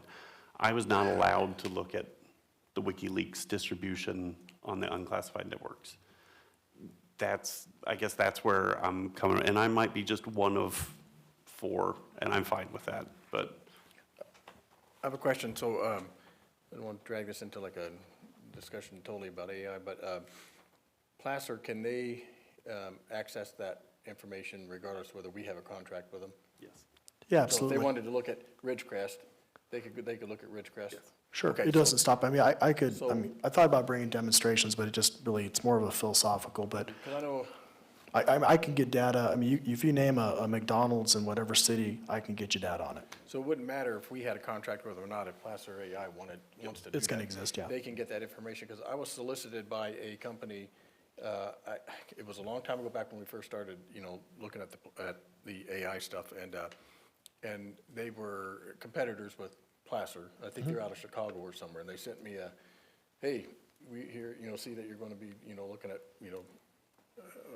utilizing AI in your city, and we'd like an opportunity to, present ourselves, and we can offer you this and this and this, and, it's just a competitive thing. Sure. And so if we did that and we got that information from them, the only thing that's changing is we just changed from, one person over to the other for this information that either those two parties can glean on their own, and we're not giving Placer, I don't think, any advantage over what they could be doing anyway, regardless of us, right? Exactly. And so that's where I was getting at, well, we could change, but is there any real logical reason to even do it? I look at this as that, we have Americans all day long that are selling information to the Chinese and the Israelis anyway. Listen, if there's a better software out there that it's better than Placer, that gets me the same information, I don't care. I'm just looking for an advantage. part of the challenge of when we go to this, we've been, we're reflecting this weekend about, the 8th year of heading out to this conference and really how much we've gotten out of it, and do we still want to keep the same, consultant, because, do we need to change directions? Right. We have all these long conversations, but at the end of the day, without data, we're flying in the dark. And it's like, if there's somebody else out there, I didn't see anybody at the conference. I mean, Placer seems to be the entity. I mean, they had a huge booth, and if, like I said, there's somebody out there that gives us the same similar data, but I mean, at the end of the day, they could be your crane on, I don't know. No, because I like what you're doing with it, now, in that data, and we would have to pay for that data. Other companies are using it too, all these big box companies, you name it. Every time we talk to somebody about anything, they look at our data, traffic data, everything. That is. And if you're able to do it in a cheaper manner for the city, then it saves us money. So I mean, personally, I'd like to see us keep it in the budget. And I can look for another vendor. I'm not opposed to that. I mean, Yeah. to me, I'm not sold on it, but if to me, I think there's an old saying is sometimes it's easier to do nothing than it is to do something. And the point is that you want to make sure that, in the future, that when your staff's moving forward and they're gathering stuff. When I took over 8 years ago, we were doing nothing, because it was easier to do nothing than it was to do something. And we've broken that barrier, and I don't know if we need to be going back to where it makes it so difficult for staff to do stuff. It's just easier to do nothing, right? I mean, that was part of, none of you were sitting here when I was hired, but that was the edict when I got hired by the council, was get this stuff moving. We need to improve this stuff. We are moving forward, we're marching forward. We could do a whole lot more. I mean, we're a skeleton staff. I mean, it's me and Jennifer and, and council member, and we've done quite a bit. So, like I said, in the future, I probably won't be here. And my caution to you guys is don't make stuff so difficult, because at the end of the day, you may find out nothing gets done. That's all I'm trying to say. I get the philosophical aspect of it, I really do. But when everybody can sign up for this same software, I don't know, I've been in DC and I've been in Sacramento, and I'll be honest with you, we do what we have to do to move this city along. We work with everybody. I'll be frank with you, I've had better help from the Democrats than I've had the Republicans on moving stuff forward. So it's a total paradigm shift for me. But at the end of the day, I work very hard for the city of Ridgecrest. I work hard to keep our community where it needs to be, because we have our #1 employer. We are a company town.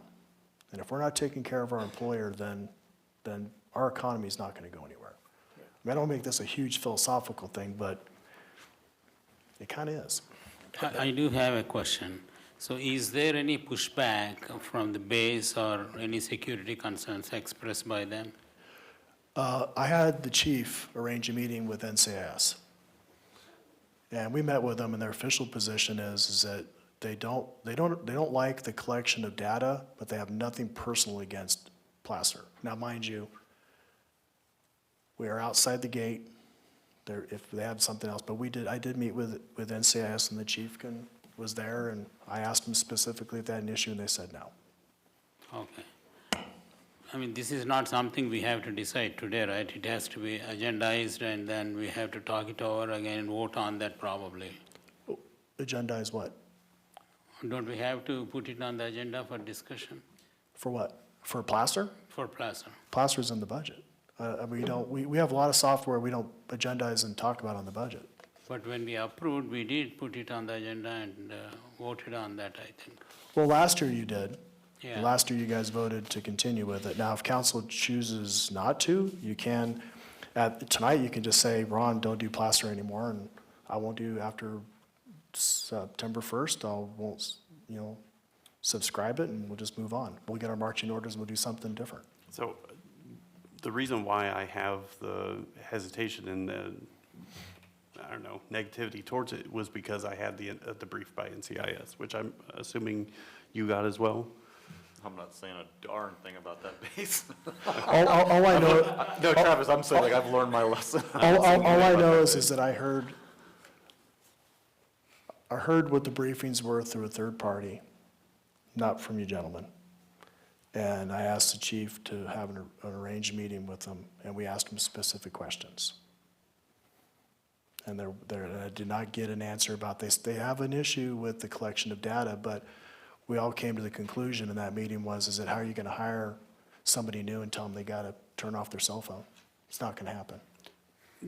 So, I guess, what have we gotten with the use of Placer AI? Like what's the net benefit? I mean, we have data and. If you don't mind, I'll chime in for just a second. I'm going to try to be as objective as I can, just to give the data that I've gathered after being on the Economic Development Committee.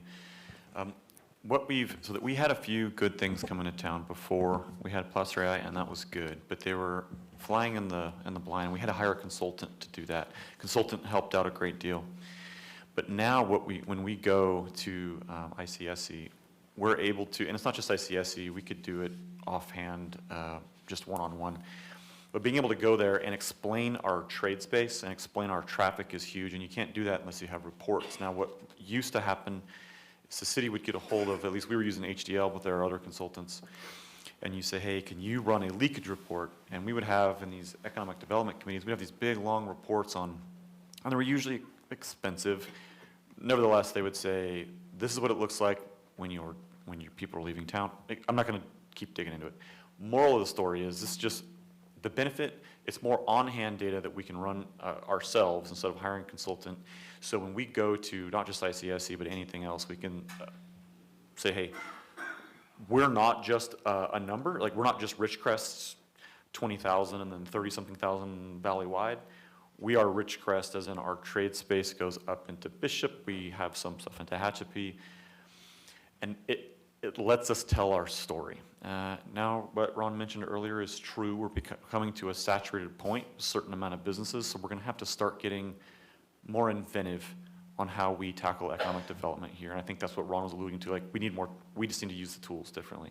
So that's been the benefit of the tool, is being able to real time, if you're sitting down with, I'm going to make something up, Dairy Queen, and you're like, we'd like to see a Dairy Queen in Ridgecrest. And they're like, yeah, well, I know, but you're an hour, you're a geographical oddity, right? You're an hour from everywhere and so many miles. And we can go, no, stop, hold on. This is the median income in our community. This is how people travel. We have a lot of visitors on the weekend. I think it really helped with Wendy's. Wendy's was someone on the fence when we started talking. And when we were able to show, look, that there's a lot of traffic, at lunchtime that comes right here, and just show some patterns, that's been the benefit. So just, objectively, and I have other things I could say, but that's, when you ask what the benefit, that's the benefit. Now, if what you're saying is you do take specific issue with a specific company, I don't think it'd be a bad idea to go out and look at other companies, see if there's other tool sets, because I'm sure there are other tool sets out there that either do just as good, if not better. I think they all have different trade spaces when it comes to municipalities or other tools, but I think that there's options there. It's just worth looking into. The reason this was on the agenda once is because it became a thing. And so we said, you know what, just so the public doesn't think that something's going on, we're going to bring it up, we're going to talk about it, we're going to vote on it. We didn't need to. It was a part of the city manager's budget. The truth is, I never had to bring it up in the first place. It passed through Economic Development Committee, but I made a point, because I knew people would care, to bring it up in a city council meeting. And yeah, I kind of lit the fuse, but moral of the story, I'm so happy with that decision, because it needed to be talked about for this exact reason. These discussions are healthy, I think. But it also allows the community to think not just philosophically, but every day about the things that we do every day. I mean, even having a cell phone at all and driving past those gates is boom, done. Like, you just created an issue, just having the cell phone. So we really have to analyze, do we continue to do business with China? Do we continue? All of those decisions and all those thoughts are things we should be thinking about. But when you remove all of the larger philosophical conversations, and you bring it down to the bare bones of what we're doing here, if the city's not breaking a law, which I think we know that we're not, I don't think, I know, we're not breaking laws, we're not doing anything wrong. If all of those things are true, then we just come down to the, okay, is it the right tool for us? That's what, that's how I justify it in my mind. Sitting here on this dais on this side of the fence. Again, I just want to reiterate, like, all of this data is publicly available. You've, I agree with you on that. I just, maybe that this isn't the right. Now, we can always, I mean, this doesn't expire until September. I can make a good faith effort to see if there's something else out there that's not Israeli run, if that's the issue. I will tell you that if there is and it works, we can switch. I'm not a stockholder of Placer AI. I'm just here trying to, recruit businesses into town and try and keep track of our economy. I mean, we are a bare bone, city. And, we need all the tools we can to make sure that our legacy of living within our budget, taking care of our primary employer, continues to improve over time. So I can look at it, I can report back. Like I said, we need the information. I'm either gonna look at it on a date, because normally it's my Fridays, I spend a couple hours looking, seeing where we're at, what's traffic, how's this gonna justify getting us up on the highway. So a lot of this is just more intel, so you have a good base of information to run the city. So I don't know. I mean, I get it, it's just, to me, it's just a tool. I think, Ron, this is I'm just gonna reiterate, I think it's a healthy conversation to have, because, when things rise to the top like this with the public, we should probably have the talk, I get that. But my personal opinion is 1 of 5 is maybe there are a lot of tools out there, maybe we'll go back and look at those tools. Sure. And see if there's an option. But Yeah, because my bigger problem with it is just the data collection in general. I think that how it's been used as an economic tool for the tracking of citizens. Well, yeah, a the point federal is issue that- that needs to. Yeah, the problem with that, though, is that you're never going to recruit a business without this data. And if we don't have access to it, we're gonna have access to it by proxy, right? So instead of having our hands directly on it, I'm just gonna have a third party doing it for me at a lot greater cost to the community, because I'm gonna have to pay somebody to access that data at a premium. So I guess then 3 years ago, we were paying an exorbitant amount of money to bring businesses in? we're paying HDL We're paid, as a yep. consultant to go and look at leakage reports. Yeah. And then sorry, I wasn't up to the microphone. And then for a time, we tried using Buxton Analytics. The company just wasn't up to snuff. So I voted to get rid of them because they weren't worth the money. Right. But we've been able to see fruit and benefit to this, but, Yeah, 8 years ago, we didn't have this, but 8 years ago, we weren't bringing much into town. I'm not saying that Placer's responsible for everything we did, because it's not. Placer's not only an economic development tool, it's also a financial tool. It also keeps us to keep track of what's the health of our businesses, what are we looking at? How are we in the market? Part of making the decision to continue to go after, let's say, fast casuals is, where are the other fast casuals amongst their peers? And that will give me this data. Hey, where do you sit at in the ranking? What's the average? What's the bell curve? It gives us an idea of, do we go after a Chick-fil-A or not? Because there's going to become a point in time where we're going to saturate and we're going to lose more than we would if we were just not pursuing it, right? So those are decisions that we're making at the staff level, is how do we bring this stuff in? So without it, you may not see any of this new stuff coming in that the public wants. So to me, if I'm gonna get it and I have to pay somebody, one, I have to bother somebody, and they may not give me what I want, so I'm wasting time, I'm still spending money. So to me, it's just a tool. It's a tool for us to do our job. So Yeah. you want us to have the tools to do our job or not? I understand the So benefits. yeah, because to me, I look at it, it's not so much the philosophical thing, it's more of, it's a public, off-the-shelf, computer-based software, and there's plenty of them out there that could probably follow in the same thing that everybody has on their phone. So I'll follow whatever the council wants, but, you know, like I said, I may make a, you know, recommendation that we move forward. I have until September to approve Placer. We can make an effort to try and find somebody who might be equivalent or better, and if we do, we'll switch and go with them. But that still may not be acceptable if it's still philosophically you're worried about the collection of the data, which is, whether we do it or not, it's still gonna be there. It's not like they turn on the switch and say, now start tracking Ridgecrest. I can go back 7, 8 years and look at data from Ridgecrest, long before we even heard the name Placer AI. So I guess I would ask this, for this conversation, at 105, but you guys, Ron, if you'll go look at other tools, that would be, I think that would be good. Sure. I mean, there is something to be said for the people you're patronizing. Something to be said for that. And if there's another option, then I think that's viable. And I think that as long as you, if you're just talking, staying in conversation with the mayor, and you guys understand where that's going, that seems like a healthy thing to me. Sure. Yeah, I'm not opposed to looking at other software. I just want the data. I want the ability to be able to have this intel. I mean, you're an intel officer, right? You know intel, you can't make decisions. Right? I was a cop for many years. I worked narcotics. Without intel, you don't do anything. So for me, this just falls in line with, you know, you want us to work hard to bring this stuff into your community. The community wants it. So if the community doesn't get it, then there's a reason why they're not getting it. Well, I'd also like to add, Ron, if you see it, if the price point's not worth it, like if we're not getting anything out of it, then, Sure. you know, let's get rid of it. Let's get rid of it. I think I said that about Buxton. We all looked around, the staff said, yep, not doing it. City council didn't see a reason in it either. So you get to a point where you don't think the juice is worth the squeeze. Well, the good Let's part get rid of it. about the Placer is it's getting better, because it's not including just location data. I don't know if that's good or bad.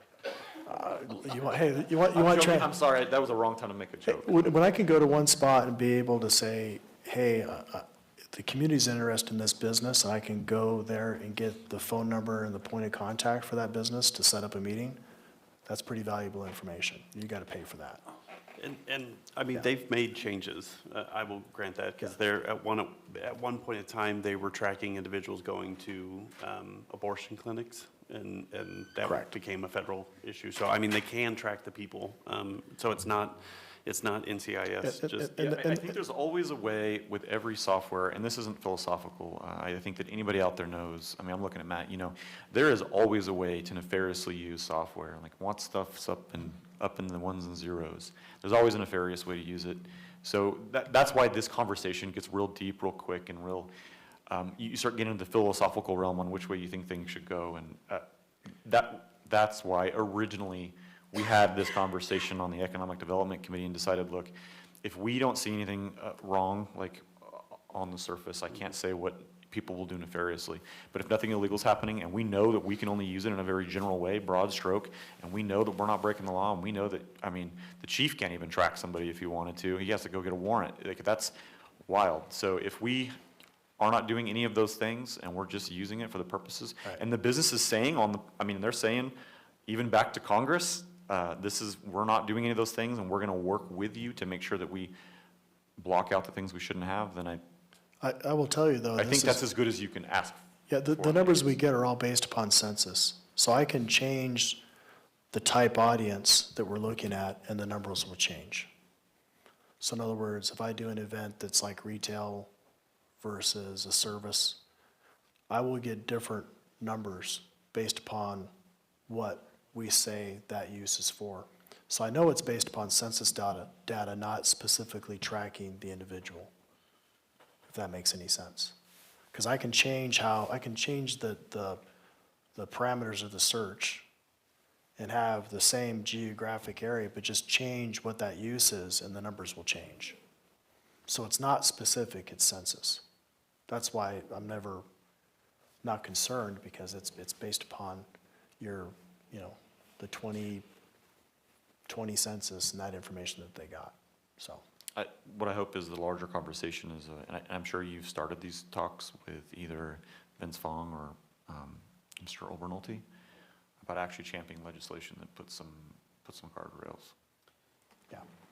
Yeah, I guess, I think of, civil liberties as a tenet of conservatism. And so it seems like a no-brainer for Republicans to get behind. But, yeah, we'll see if he moves with it. But, yeah, and by how it sounds, you're fairly open-minded, but I might be the only one against it, so it really might be one. No, I could sit here, I'm not gonna do it tonight, but I could sit here and talk about, I could steel man the case against what I'm saying. I could say in detail all the things that I think are wrong with anybody using the software. It just comes back to, since everybody's using it, we're like, okay, do we just fly in the blind? Because even if we decide we don't want to use the company, we use some other company, as long as data is being tracked or used at all, there's a conversation to be had. And so these are long talks we could have around a campfire, but. Yeah, my question is that if we don't use this data, what are we going to use to recruit? I mean, what's our options? Well, and If we're not going to be in the 21st century, in other words, when these businesses are looking to go places, there's many other places to go other than Ridgecrest. If we don't have the data, how are we going to get the businesses here? Are we okay with that? Are we philosophically okay to say, we're not going to use this data even though it may not bring the next business in that the community wants? Or I guess the community's gonna have to go. We're good with not having anything else here. I don't know. Like I said, to me, it's just more of a philosophical, because it's, one of the things that we try to do is to be very adaptive and change, and, this is probably the third separate consultant we've used for this stuff, and, I use it a lot because I see the value in it. The next person sitting here may not see the value in it, and it just goes away because they're going to have their thing. But I will tell you, without it, you're inhibiting our ability. And as long as the council understands that there's an inhibition to not using that data and it's acceptable, then just say, don't use it, and I won't use it. Yeah, again, it just goes back to WikiLeaks for me. Sure. So I'm ready to move on or whatever.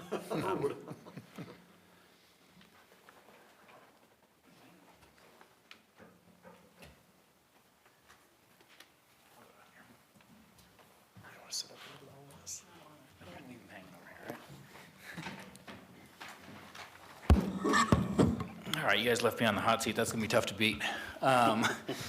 So first and foremost, I just wanted to give a heartfelt thank you to everybody up on the dais. Barring anything unforeseen, this will probably be my last budget meeting, and so going through my presentation this time, it was fun reflecting on all of the time that I've had here, been able to interact with you guys, all the things that you've gave to technology, all the stuff that we've conquered along the way, and not just technology, but as a citizen of the city of Ridgecrest. Hats off to you guys for everything and that you guys have done over the years, really. Right here's our technology infrastructure overview. Not a lot's changed. We've had a couple extra servers come in for some projects that we have in PD, and some enhanced logging, some monitoring that we're doing in systems. We have our extra infrastructure here that came with the body cam project and the PD in-car video. But other than that, we have. It's looking pretty much the same, and with this presentation, I welcome any of you guys to interrupt me at any time if you guys have any questions, anything like that. So let's keep on rolling that way. Here's our technology services overview. This is the same as we had last year, alluding back to the PD body cams in-car systems. What we do changes almost on a weekly basis. So this is a very high-level overview of what we do, but that's one thing that I've always loved about my job. That's one thing I love about technology is you're going to find yourself in a situation where you wake up in the morning and say, these are the things that I'm gonna get done, and you do none of those things that day. But you're very successful in what you did that day because, you know, other things came up. Talking about those accomplishments and going through a couple of them. Organization-wide firewall networking systems refresh. That was our big one for this year. That was the high dollar target. We went through, talked to multiple companies, found the right solution. We've done that in 2 phases. We're actually in the second phase right now of the networking side. All the firewalls are in, redundant firewalls, going at ISPs, or dual ISPs. It's nice because we have high availability in the network now. If we have a point of failure, we don't have single points of failure anymore. That was the thing that we really wanted to eliminate with this project, is those single points of failure. So that's one thing that's been widely successful, and with this, whenever we're doing it right. We're putting it in, we're rewiring systems, we've done a full fiber run throughout the city. So we're fortifying not just the infrastructure, but also the underlying infrastructure that, you know, that's been here since the 80s, right?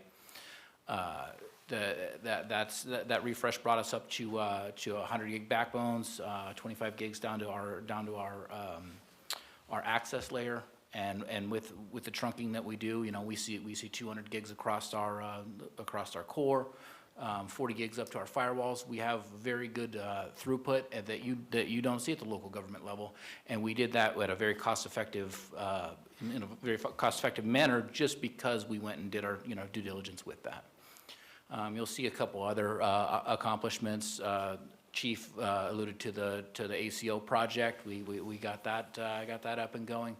The logging and detection, that's huge in IT right now. That's one of the biggest things. It's I mean, you see it in the news. You see it in three-letter agencies. They're being breached. Big cities are being breached. Huge corporations are being breached. It's not, the focus has shifted from let's keep everybody out. Like, I mean, everybody wants to keep everybody out, to expect breach. Expect that that's going to happen, because what makes the city of Ridgecrest special? Nothing that makes the city of Ridgecrest special. But we have to be able to have our systems talking to us. That way that we can then, contain, mitigate the issues that are in front of us. And so that's what we've been working on a lot here recently, is just that, some segmentation, just so that we can, mitigate damages. There's some other ones here, like with the ID card system. We've had collaboration with administration, with PD. Jennifer's done a good job of designing those cards with collaboration with Chief, and that's been successful. We have pool and wastewater. That's another one that I'm excited to see that project happen, because a lot of that SCADA equipment. That SCADA equipment has been very much in the news. That's something that is targeted nonstop, because it's so old and antiquated. That's the way that people are finding their way onto other people's networks. If those networks are flat, if they're not segmented, I can go and I can get into a SCADA system and lateral my way into a police system and get CGI, and that's not what we're looking for. So those are the things that are on our mind all the time of how we're going to deal with those type of situations and prevent that type of stuff. And that lends to the IAM, the Identity Access Management for CJIS, getting staying compliant with that, and making sure that all of our CJI is protected as much as we can from the authentication point of view, rather than the networking point of view. Chief talked about those dispatch workstations a bit. That's been one of those things. Is we've been talking about it for a couple months.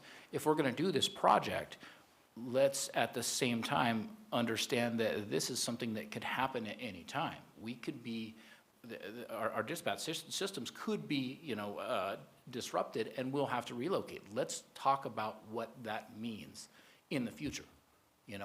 Let's start identifying, okay, if this happens, you know, let's identify other places. How are they going to operate? You know, that's all part of the DR program that, you know, that we talk about, but it's one of those things that if we're actively doing it, we can, you know, we can run some tests, we can, and at the same time, whenever we're running infrastructure, run extra infrastructure to, you know, to be able to handle a DR situation later on. With this, I'm going to pass this over to Riley. He's going to talk a little bit about some of these pictures here, and so I figured I'd get him up here, throw him to the wolves a little bit. So I need you guys to be extremely hard on him. Just give him a taste of what you guys got. Well, good evening, Mayor and Council. First time being up here, I will say it's a little strange. Normally I'm in the back in the booth doing all the broadcast stuff, but yes, we'll kind of go over some pictures here. So this first one, this is a couple of our new switches that we got for our big networking project this year. It's been a lot of fun so far, but there's 3 of them. Those will sit on the access layer. There's a couple more of them stacked up, a couple small ones for our remote sites, and we're kind of plugging them in, testing configurations, and kind of seeing how they work. Right here, this ties in with the police body cam project. So out back, we have it set up with this radio so that when they pull into the lot, as soon as they connect to this radio, it starts uploading the footage and whatnot. Yeah, so it covers the whole lot back there. So on the left, that's Kevin. That was probably his first month here. We had a point-to-point radio, looks just like that, die out at Courtyard, so threw him on a lift and kind of showed him how things work, you know, how to install and whatnot, but it's definitely a blast. And then here is kind of the core of our data center. So if you look on the left, those boxes that say Dell EMC, those are kind of the brains and the power of our infrastructure. So those are our main servers. That's where we virtualize all of our servers. We have all of our VDI desktops on those. We have a lot of storage that sits on there. And then off to the right, that's kind of the core of our network. So we have our firewalls, our battery backup systems, a couple access switches, and our fiber interconnects that go throughout the city. And then here is a close-up of that network rack, and in the middle between there where those blue cables connect, those are one of our new firewalls that get purchased with the Firewall and Switch project. So for our fiscal year 26 goals, a couple things on here. I kind of go over them real quick. So one of the bigger ones is we want to finish our low voltage rewire. We did it on the city side, and we're starting to work on it on the police side and the park side. So this is going to kind of tie in with the dispatch project on the police side. So I'm really excited to be able to get in there and just revamp all of the infrastructure that connects all of that important stuff together. Another big project is the migration from our end-of-life endpoint detection to a newer, more modern endpoint detection, which is now called XDR. So our original endpoint detection was through VMware, but since Broadcom had purchased VMware, over the past couple of years, there really hasn't been a lot of progress and updates to that endpoint detection software. So we've been going out and looking at different options, and we want to get something a little bit more modern that has more visibility, logging, better detection, stuff like that. Also, we want to take a look at our Microsoft volume licensing, and one of the big things that come with this is looking at Microsoft 365. I believe our contract is due in March, and so over the next couple months, that's something that we want to take a look at, you know, especially for email. Moving to 365 is going to be a nice move.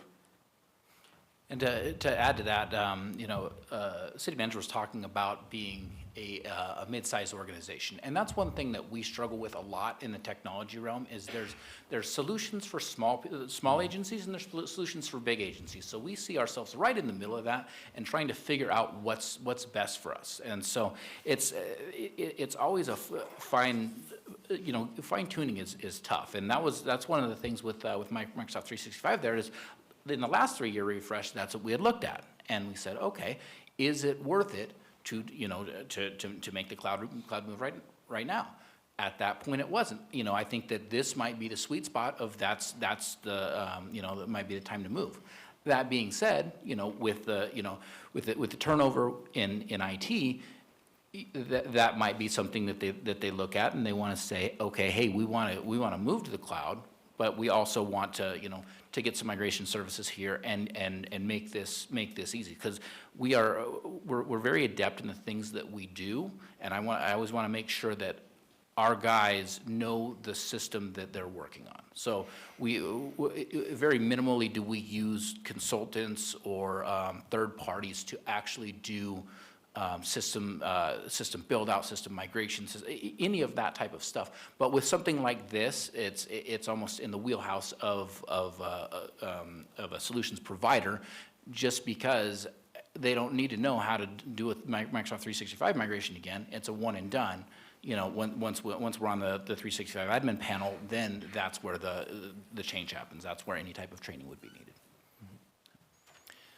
Moving down, citywide copy refresh. We've had our copiers for quite a while now. I mean, they've served us well. Rarely do we have problems with them, but they definitely have a lot of miles on them, I'll say. So that's kind of getting to the point where we probably want to take a look and look up replacements for those. This is a huge one. So continued emphasis on expanding and improving cybersecurity posture. This will always be on this list. As we move forward, the cybersecurity threat and field is just going to become more intense. So really making sure that we hammer down on our cybersecurity and make sure that things are secure is going to be really important. Another one that this is a new one for this year, is continued networking with industry peers and shared solutions discovery. So an organization like NESAC is a group of people who work in municipal IT who meet up, they share ideas, share solutions, and problem solving, and that's something that me and Matt and Kevin have really been involved with lately. And it's cool because it's people who, you know, go to work every day and they do the same thing that we do, right? They understand that, you know, the stuff that we have to work with, the applications that we work with, and if we have any problems or you know, vice versa with them, it's nice to be able to talk to people who understand and get it. So that's really big as well. So is that just a virtual thing, or like, are there meetings? Like, what type of? So both. They have, you know, you can get on there and you can chat with other people, and they do also have in-person meetings. There was one not too long ago that me and Matt attended, and it was my first one, and it was really great to be able to, like I said, just talk to people who get it, because that's the biggest thing. Is municipal IT is sort of niche compared to other things, so it was a really cool experience. Yeah, it was. It's a tight-knit group. It's an intimate group that you can get personal with other people, and you know these people on a personal level. You can talk to them and understand their plights, understand the things that they're going through. So it's one of those things that, you know, I'll recommend to anybody in local government of getting that type of networking with your peers. You know, it was because I've always been putting it off of going to those things, saying, "Now I'm busy. I gotta do this. And finally saying, "Okay, no, you're gonna go do this." It's one of those things that I've kind of dove into head first, and that was, you know, talking to the Southern Chapter president, and you know, I got to be. I got good conversations with him, and I said, "Hey, you know, what's your cybersecurity committee? What does that look like?" He told me all about it. I said, "I'm interested," and he said, "Well, we want you." So, you know, I was like, "Okay, yeah." So I took a membership seat on the cybersecurity committee, and that's one of the things that, you know, I'm gonna keep harping on them, you know, long after I'm gone, of keep those connections, because those connections are invaluable.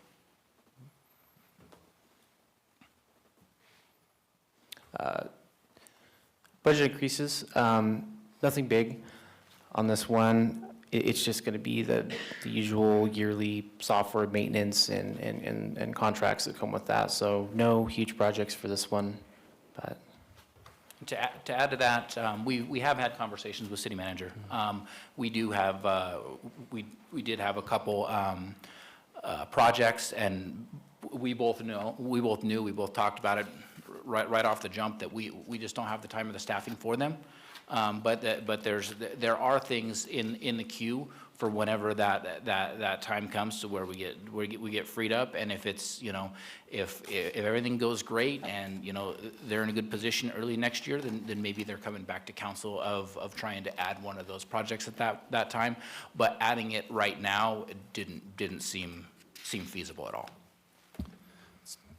So there's 3 IT individuals. Is that a satisfactory number to achieve the things that you were tasked with? So right now, you know, with my current position, the city's going to be losing, you know, 19 years of corporate experience, or, you know, corporate knowledge in the IT realm. I wouldn't recommend changing anything until you get a feel for the new 3.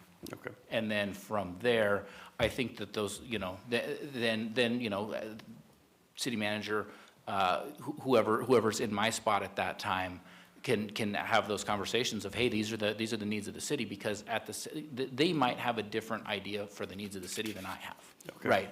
And so city manager has a good idea of what we need. We've had good dialogue for, you know, over a decade now. So whoever the next person is, he'll be able to understand kind of the starting point, and then go from there. But that, it's something to keep a pulse on, just to kind of see what happens. But I wouldn't recommend anything as of right now. Okay.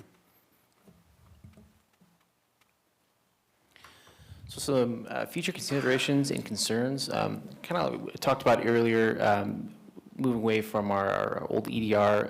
So the Broadcom VMware purchase has really kind of shaken up the industry over the past couple of years. This has been on here for the past couple of years, just because when it first kind of was getting started talking about, we weren't really sure what was going to happen. Then the purchase went through, and really what we saw is Broadcom, they purchased VMware, and they kind of just started stripping it down into a bunch of different components. So they took, like for instance, we use VDI desktops, Horizon desktops for everyone's computer, and they took that and they sold it off, and that got spun up as its own thing called Omnissa. And with Carbon Black, right now it's still under Broadcom or VMware, but like I mentioned earlier, there really hasn't been a lot of progress, updates, and upkeep with it. So it's one of the things we want to jump ship before it sinks, if that makes sense. Cybersecurity incidents and network intrusions worldwide.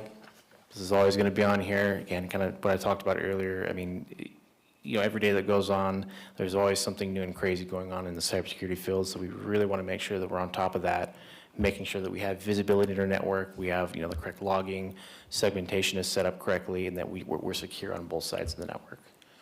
Another thing, and this is going to be kind of in collaboration with PD, is our phone system recording software. So it's really old, and it still works, it still runs and functions, but support is impossible to get for it. The company who manufactured and used to maintain the software no longer exists.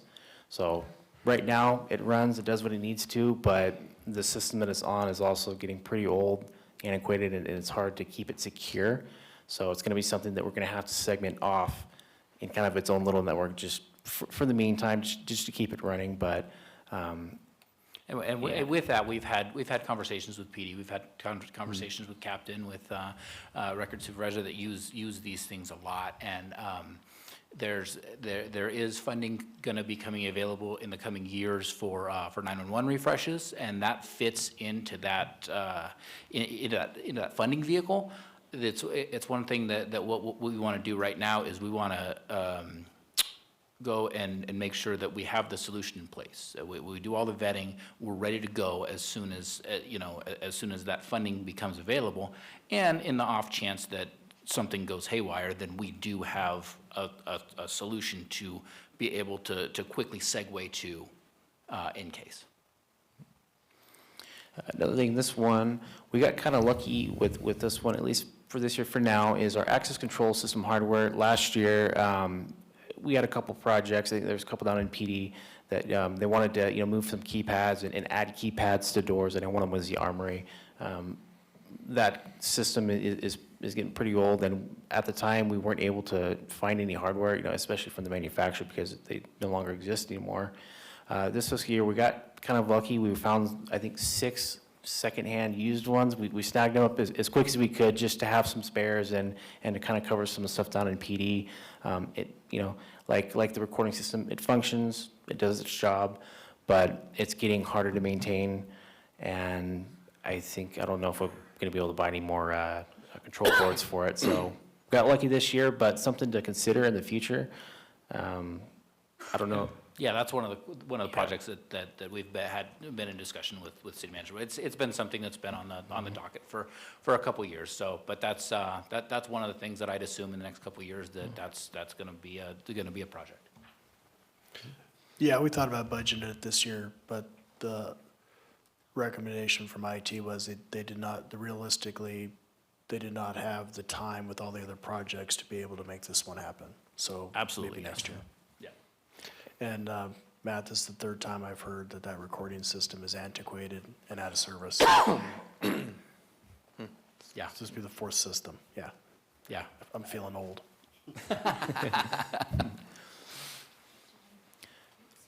So next one, recruitment and retention. This kind of ties in with what our recommendation to Ron was for this fiscal year for the access control.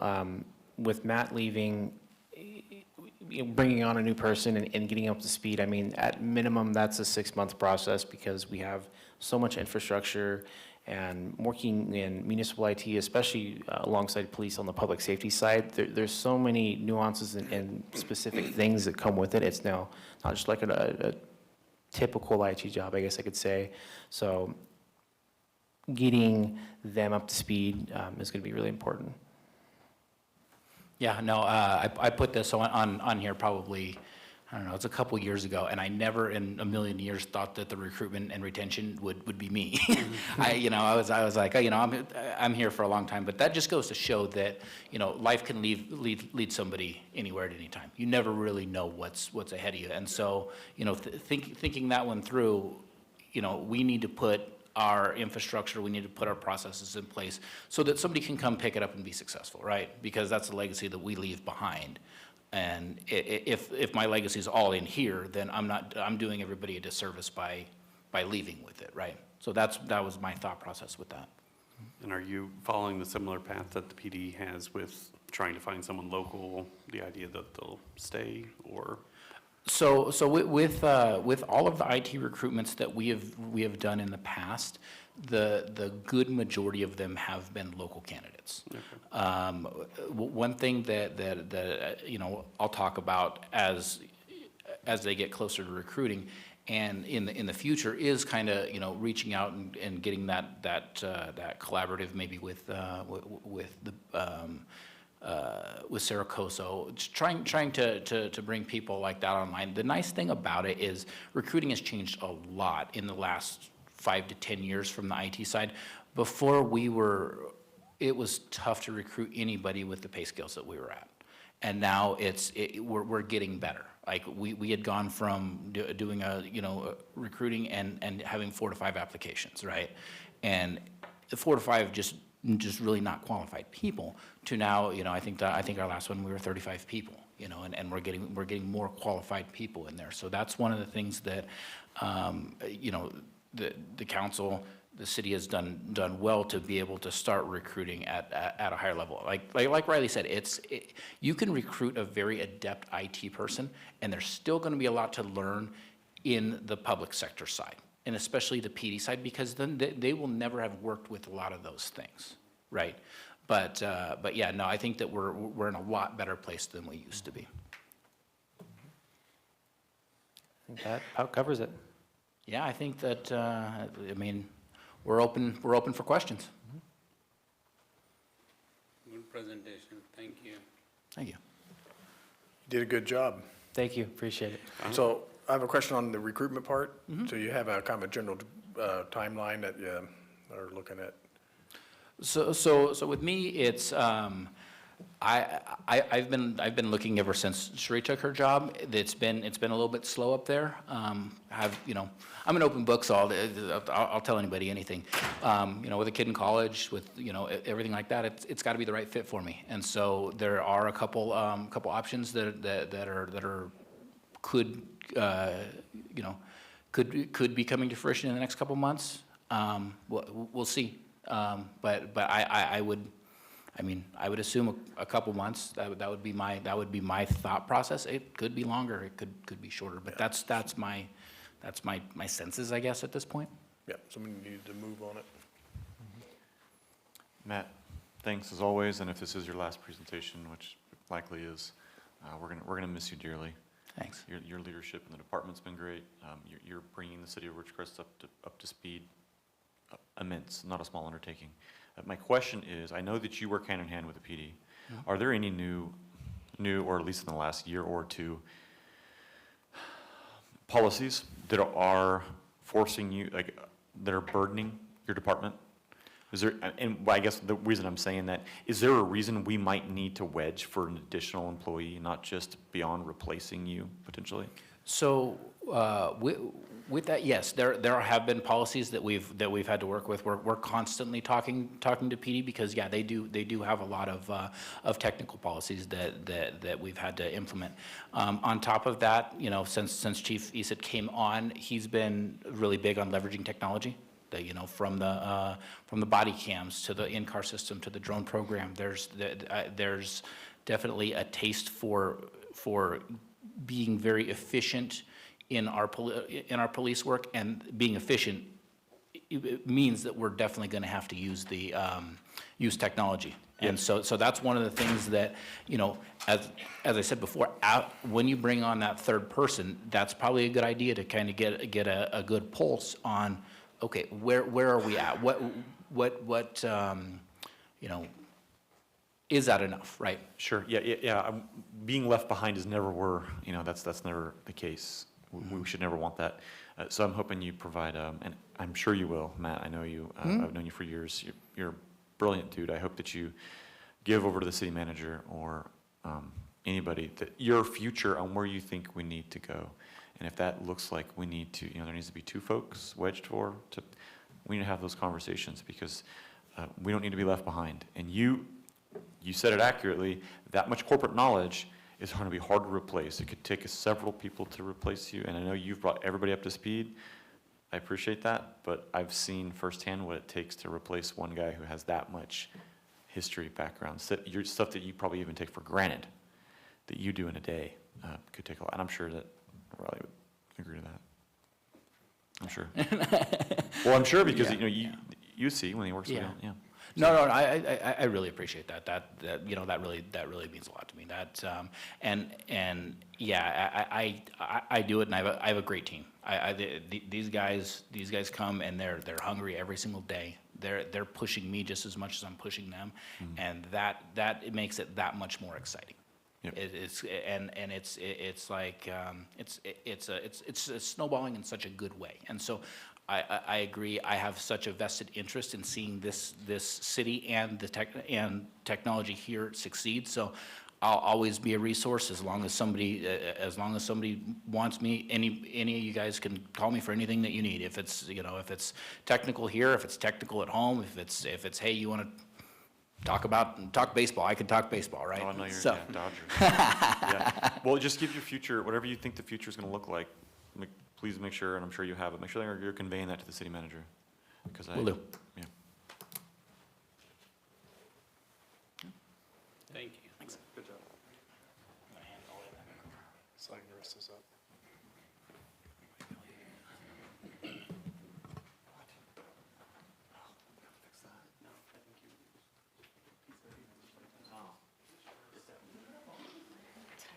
Mr. Mayor, do we want to take a short 5-minute break, if you guys want one? Or we just keep trudging through? Yes. Do we think Travis is really going to be that long? Travis said he doesn't need more than 90 minutes. Well, we have Narissa, who's very important, and she always does a great presentation. Travis? Mine's easy. He'll be fine. Mine can be 3 seconds if you want it to be. Thank 5? Did I do 5? Did I do 5? Yeah, let's do 5 minutes.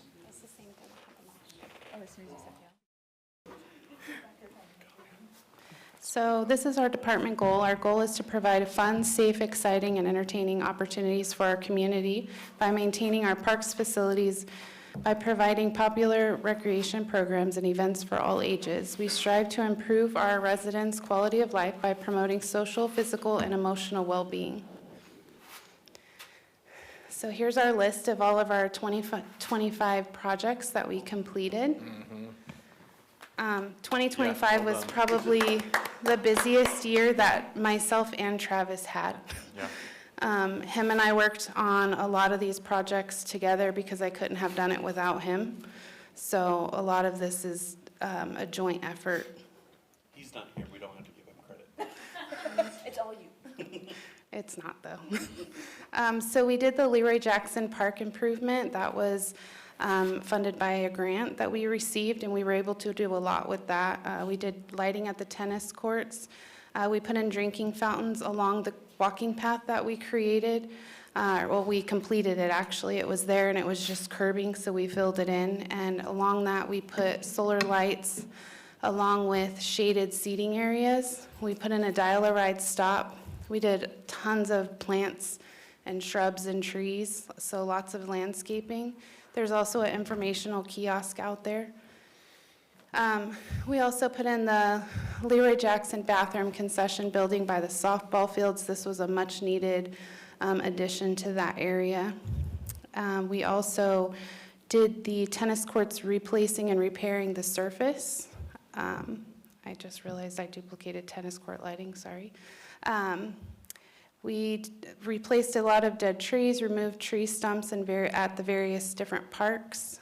We've replaced one 5-ton and added an additional one to the IT server room. So with doing that, it allows us to have a backup if one of the HVAC units go down, the other one will kick on and keep the area cool so that we don't damage any of the infrastructure. We did tree trimming. We tackled a lot of the palm trees. We will still be working on the ones down China Lake. I am aware that they are still overgrown. We've just had a lot of pop-up tasks given to us, so we haven't made it to those yet, but they are on the list still. We worked on replacing a bunch of the panels at the solar field. We did a slatted fencing project at the Kermagee Youth Sports Complex. So the back fence along the back of the complex has slatted fencing, which helps with windbreak. We had to update all of the sprinkler systems within City Hall and Kermagee. So we did that this year. We added additional windbreaks to the spectator seating at the Kermagee Youth ball fields. We added just some windscreens on the back of the bleachers to provide additional windbreak as well as shade when the sun's down low. Thanks to City Manager Strand. That was a good project to put in that I didn't think of, but he did, being out there. We are in the process and should have them up as well over at the Leroy Jackson Sports Complex on the softball fields. We have ordered them. We're just waiting for them to come in, and then we'll have them installed. We replaced the rest of the bollard lights over in between the Freedom Park bathroom and the meeting room side of the Kermagee. We still have one more light to change there. It's one of the tall ones. We're going to put a bollard light there too, so then all the lights will be at the same level on the walkway. We did the grass rehabilitation project on Shetland, Pinto, and Bronco, and we also worked on the Matt Armstrong Field 1 and 2. And we are in the process and should be done by the end of this month replacing 2 25-ton HVAC units on the roofs over in City Hall. So these are some of the purchases that you guys approved in 2025.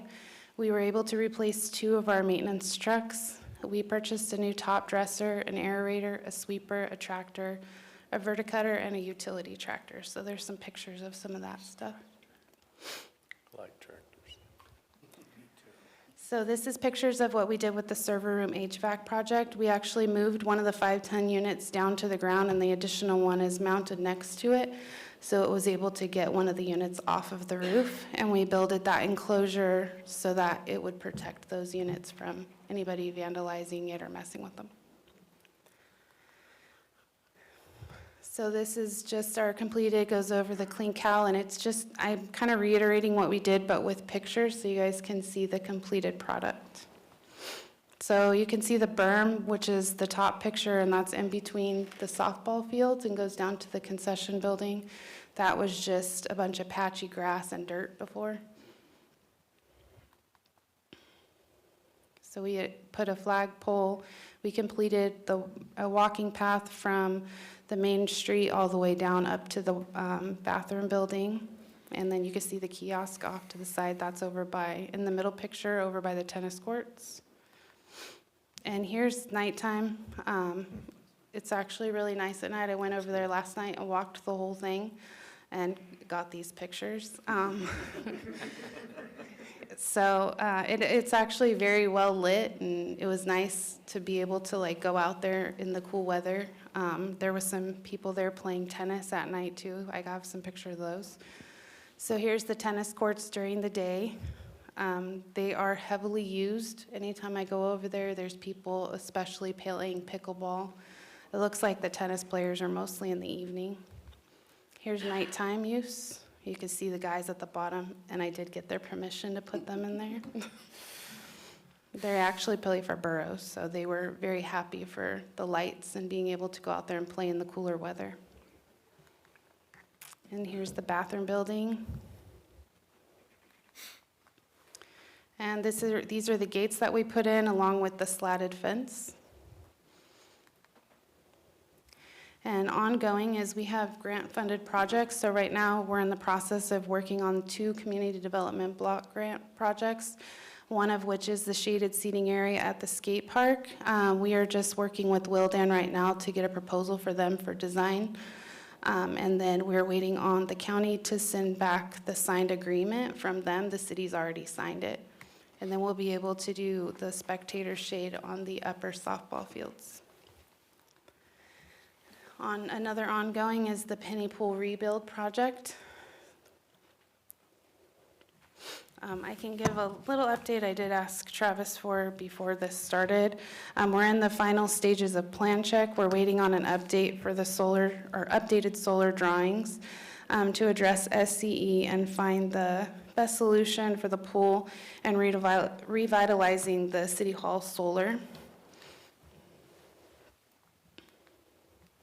So this is our staffing, just kind of gives a breakdown. Current staffing, we have 3 full-time recreation, 11 maintenance staff, 4.9 part-time seasonal, that's full-time equivalent, and 2 maintenance people that we use seasonal.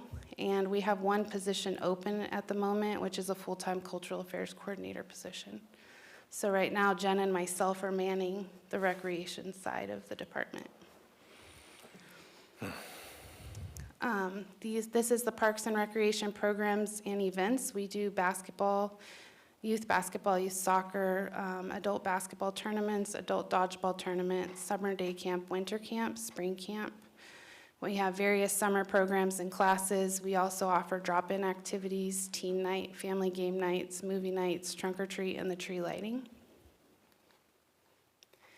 This is just kind of an organizational chart of where our maintenance guys are being used. Last year, you guys approved 2 new full-time maintenance people in the Parks and Rec department, so this kind of just gives you a breakdown of where we have everybody at.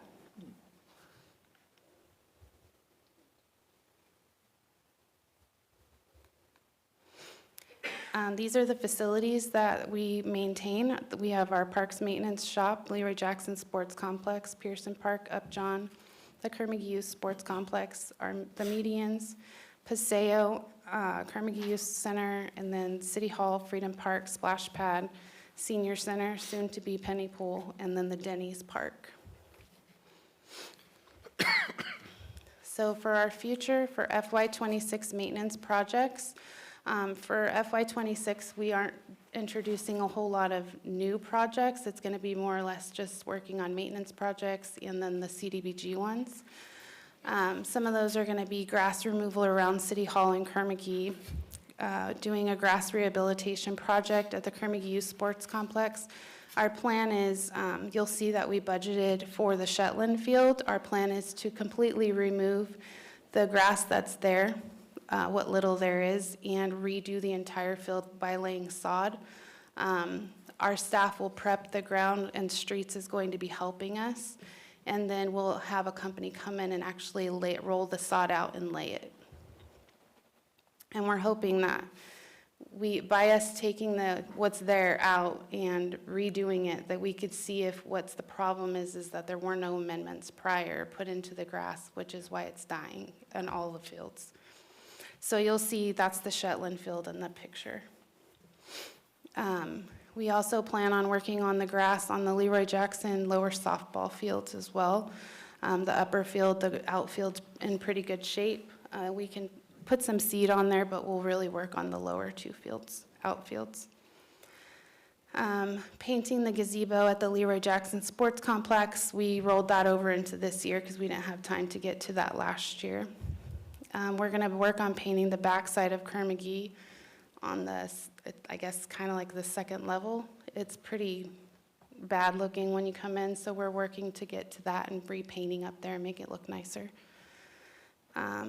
Trimming palm trees along China Lake, clean up the paseo. We have to do that every year, so it just kind of stays there.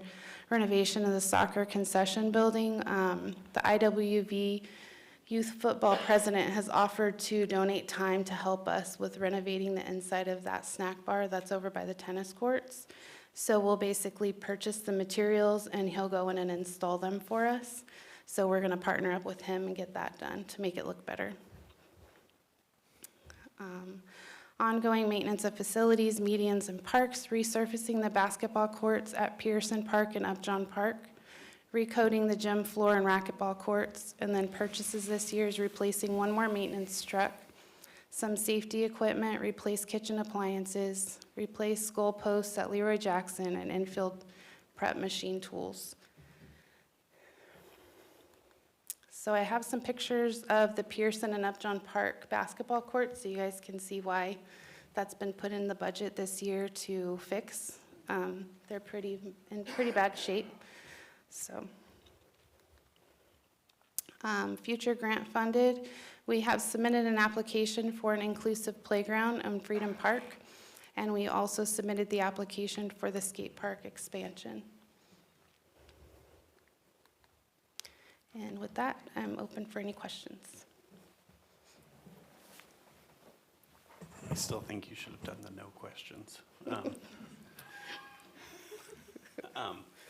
Okay, no questions. There we go. No, just a informational question on page 9. They have the very bottom, it's special events concessions. What would that be? So that is when we do like the tree lighting, or mostly the tree lighting, we use that money to get like hot cocoa, things like that. Okay. Yep, that was it. Any other questions? Just a comment. You and your department, you do a lot with a little. I appreciate everything that you're doing. Thank you. Yeah, I'd say good job, good presentation. Thanks for your hard work, I appreciate it. Thank you. I'm done. I win. Oh, you're not done yet? Okay. Oh, I'll still win. No, I think it's, I'm really happy to see that 2026 is maintenance here. That's money well spent. We have to maintenance what we have, and, you know, I've kind of preached that all along, but, so that's really good. And then the other question I had was as far as personnel to handle all the work. So we're operating on a shoestring budget there on personnel. So one of our full-time, so there's 4 full-time positions in the Kerr-McGee Center building, right? The recreation staff, that's myself, Jen, and 2 cultural affairs coordinators. One of them is out on maternity leave, and then the other spot is vacant. We are working to fill that position, but we're so thick in planning our upcoming day camp program that's kind of on the side right now, and Jen has dove in just as much as me, and we're just working together to get the programs planned. And once we're in a comfortable spot, then we'll start doing interviews to replace the missing position. But we got it. Teamwork, we're getting it done. It's not the first time, so. And as far as the maintenance of the fields and the different parks, and how do you feel we're sitting in that arena as far as the personnel? I think right now we're good. I think after seeing a year with all of the improvements at Leroy Jackson and the additional landscaping, I think we're gonna need to see over a year how that looks maintenance-wise, but I think right now we're sitting in a good spot. And then the last question I had was, and we had talked about this a little bit before, but when it comes to the grass and the replacement of the grass, there was some talk about soil sampling and soil analysis. Yes. And so. For Shetland, Nick has already pulled the soil samples and sent them off. We're waiting to get them back, so we know what kind of amendments we need to get when we Right. prep the field. Yeah, that's going to be interesting to see if. You mind if I have a go back real quick, Narissa? Hold on, you want to say that they aren't doing a good job? No, I think that she's definitely doing a good job. My question is, I meant to ask you this before.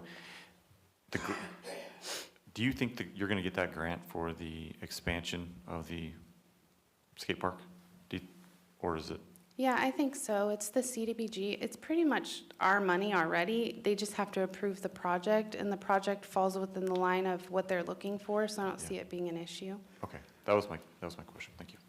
I also want to highlight the work you guys did in Armstrong Park of rolling the field for after the trucks were in there. I know that going out and my kids who are playing soccer, I noticed the difference that it is a lot more level, so I appreciate that. That was all Griffith, right? Less Travis? tripping? Yeah. Yes, Yeah. well, less Griffith rolled ankles. Construction did that. Contractors we hired, that they brought up the concern, and they took it into their own hands to make sure it was playable for the kids. Yep, Got no, a good relationship with them. yeah, I just want to say kudos, because definitely a marked improvement from last year, so. And Chief, if you want to come out to play soccer with the kids or anything, or any of your officers, we practice on Thursday nights, so. There we go. We don't need the injuries. I'm gonna go watch that. You signed a waiver. Come on, Mario. Is that it? Good job. Okay, thank Thank you. 16 minutes, you killed it. You gotta start your own timer. I think she's gonna win it this year. You think she's gonna win it this year? Yes. So, hold on, so we just have to keep asking you questions to exceed 16 minutes, right? No, actually, yeah, you gotta beat Ron. Ron was an hour and 15. Oh, I don't think I have the stomach for I'm it. never gonna hear that part. So, Let that down. I know you guys are absolutely thrilled. I've got a beautiful 2-hour presentation planned for you all. Spent a lot of time on this, got it in the nick of time. So our plan this year is we're gonna make sure the wastewater and the poop goes downhill. We're gonna fix some roads. I'm gonna keep giving people rides with transit. We're gonna build some stuff, and I'm open for any questions. Good to go. So the departments that are under Public Works, we deal with planning, engineering, streets and fleet, transit, wastewater, and building and development. In our planning department, this year's accomplishments, we began a general plan update for our military sustainability element. This is going to change like the area of influence for where our AQ zones are, and that highlights noise and safety impacts due to the military installation. We had some milestone steps in GIS this year. We completed an online zoning layer. We have an online parcel layer. We're in the process of making that available to the public. We're working with Esri and ArcMap, so we will have a comprehensive GIS system, kind of like the county has, where you can go and you can click on your parcel and it will tell you what the zoning is, it will link you to the municipal code, and it will tell you the authorized uses within that zone. So we're trying to get into the 21st century here. Heather's done an absolute great job with going after grant funding. She got a REAP grant, a LEAP grant. We're just about ready to roll out our over-the-counter ADU plans. We've got a 500 square foot unit, 1,400 square foot on each side duplex, an 1188 that can double as an SFR, and a 750 square foot unit. So it's going to be very fruitful, I think, for the developers that are building out here to be able to have over-the-counter plans that are literally, you come in, you pull your permit, you pay your fees, give me a solar plan, and you're out the door and can start building. So, we're looking at doing a landscape ordinance this year for landscape maintenance for commercial buildings. As we all know, with the water problems, we've seen a lot of commercial businesses that have turned off their water to their landscape, creating blight. And we know that blight's been kind of a touchy subject for the council lately, so we're really trying to push towards things to help make Ridgecrest look better. Another portion of that is we're trying to come up with new strategies to better implement SB 9 and all the new ADU legislation. Those, like I said, the over-the-counter plans, I think, are going to be absolutely huge for this community. So, and we did take it one step further. We did partner with Kern County, and we've built it to basically 110 mile an hour wind loading. Some of the city and the majority of our city is about 90 miles an hour for wind loading, but we went 110 mile an hour, so that way all on the east side of the Sierras, you have the ability to build this. So it's going to be approved through Kern County, through the city. So you not only can have over-the-counter plans within city limits, but you can also use these over-the-counter through Kern County in the exterior portion of our city. Our goals this year is we want to complete basically phase 2 of our GIS implementation project. We want to roll this out to the public. We want to be able to digitize all of our address files. We spent a lot of time this year going through and cleaning up all of our address files and all the things that were saved in them. We took them from 32 4-drawer cabinets. We're now down to 12. So all the things that didn't need to be in there are not in there anymore. So it's going to make our scanning lives a lot easier. We're going to complete and manage the MIR grant. This is our Navy resiliency study. It was like $875,000 worth of grant funding.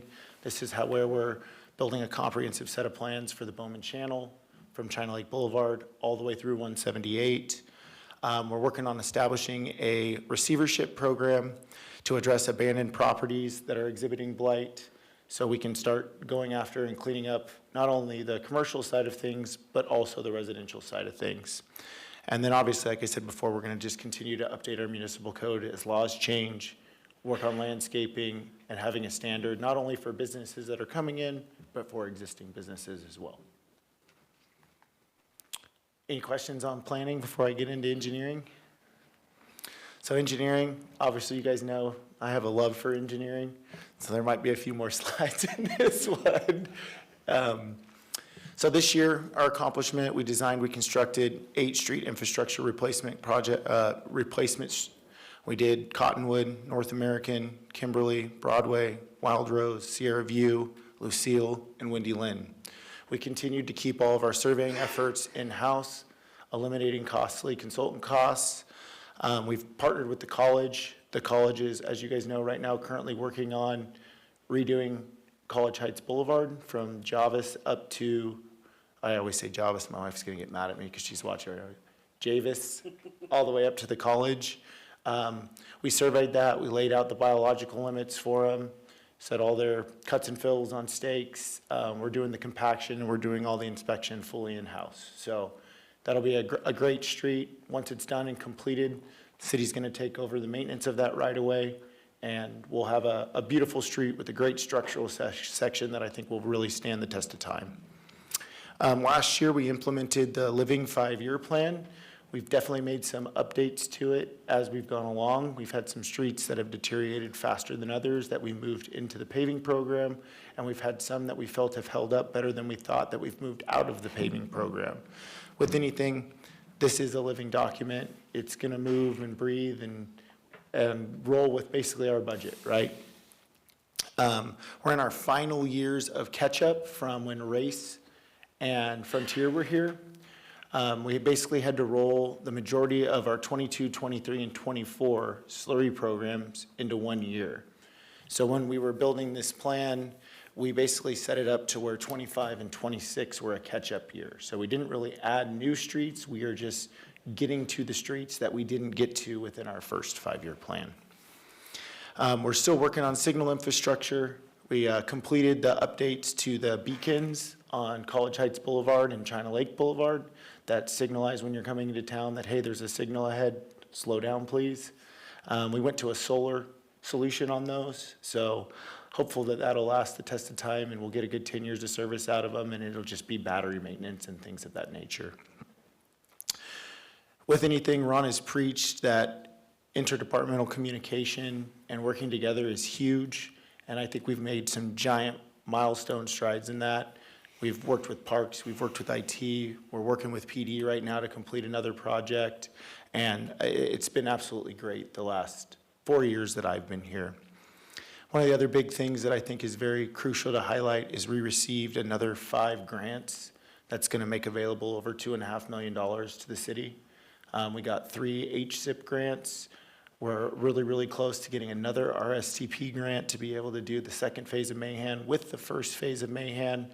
And we also prepared 3 more applications for RSTP because the state delivery rate right now is below 20%. So we're hopeful that if we can get more applications in and we can steal funding from other counties within the city, other counties within the state, that we can advance and start working on Los Flores as well. So our big things this year, we're finally fully staffed. I've got 2 very bright young engineers that want more work and are continually here and have the same dedication that I do. So it's been absolutely great to have that help and to be able to pull more stuff in-house so we're not spending the valuable Measure V dollars. We did over $100,000 of emergency infrastructure repairs. Those are the sidewalks, the handicap ramps that buckle, and all those things that we see with a climate that's as drastic as ours. It's very rough on concrete and roads when it goes from 30 degrees to 100 degrees in a day. We did multiple traffic studies this year, and we're planning for more this coming year.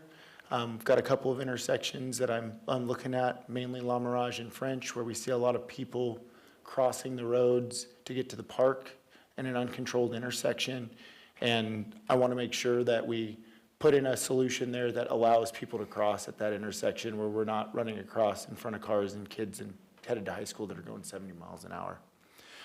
We've got $125,000 this year in it for capital software. These are things that are routine for us, like AutoCAD, Trimble for our GIS stuff. And the big one this year that we added is some ArcGIS upgrades, which is going to give us the capability to be able to roll those things out that we've built this year to the public.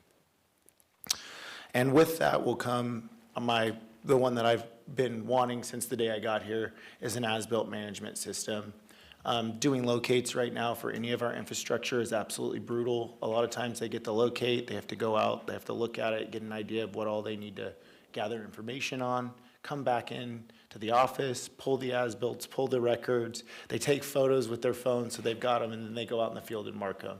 With this system, and once we digitize those, it'll literally be at their fingertips. Whether it's on their phone, on a tablet, you can pull it up, you can see the as-built. It'll save all of our departments much valued time.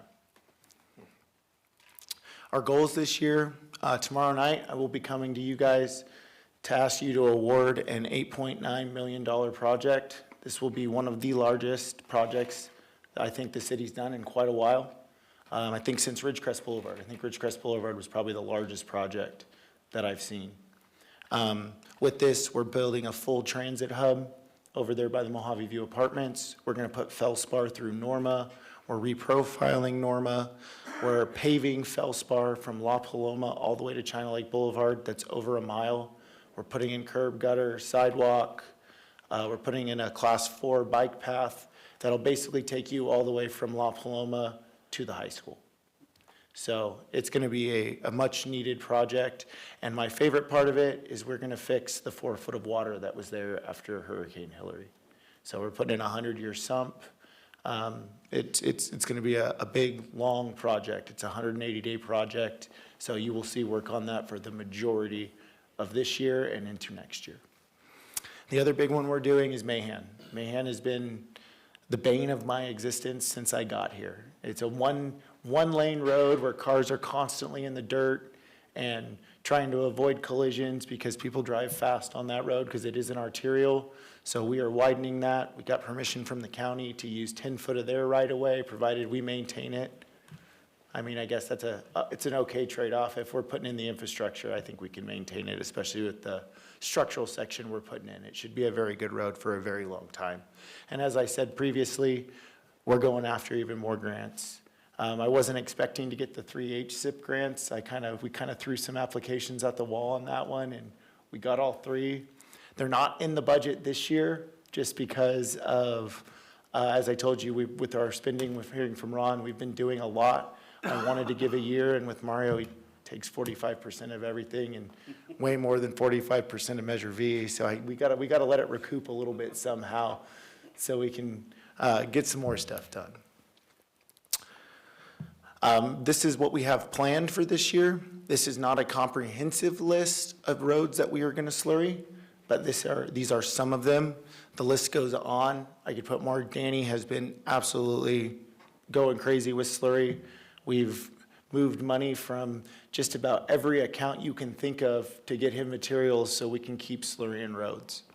Our paving this year, we're paving all of Feldspar, like I said. We're gonna do Florence off of Feldspar, and then we're gonna try to get Mahan done.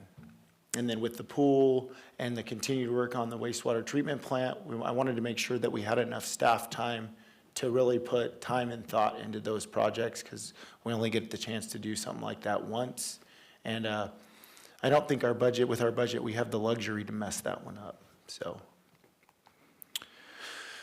This year, our big milestones is we did over $3 million of street rehabilitation again. We fully implemented the 5-year plan.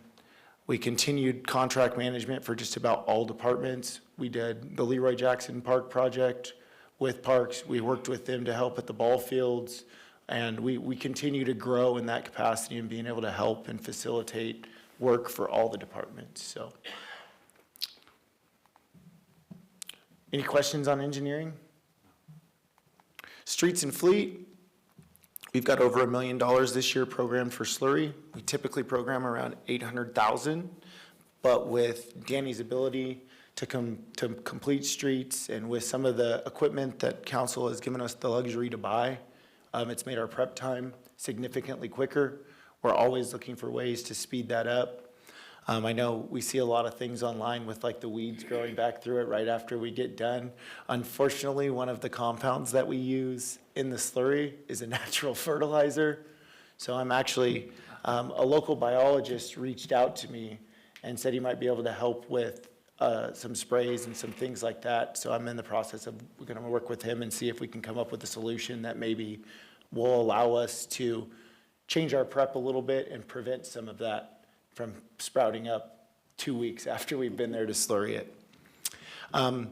We have a rather small equipment budget this year compared to our recent years. We're only doing $75K worth of equipment in 102.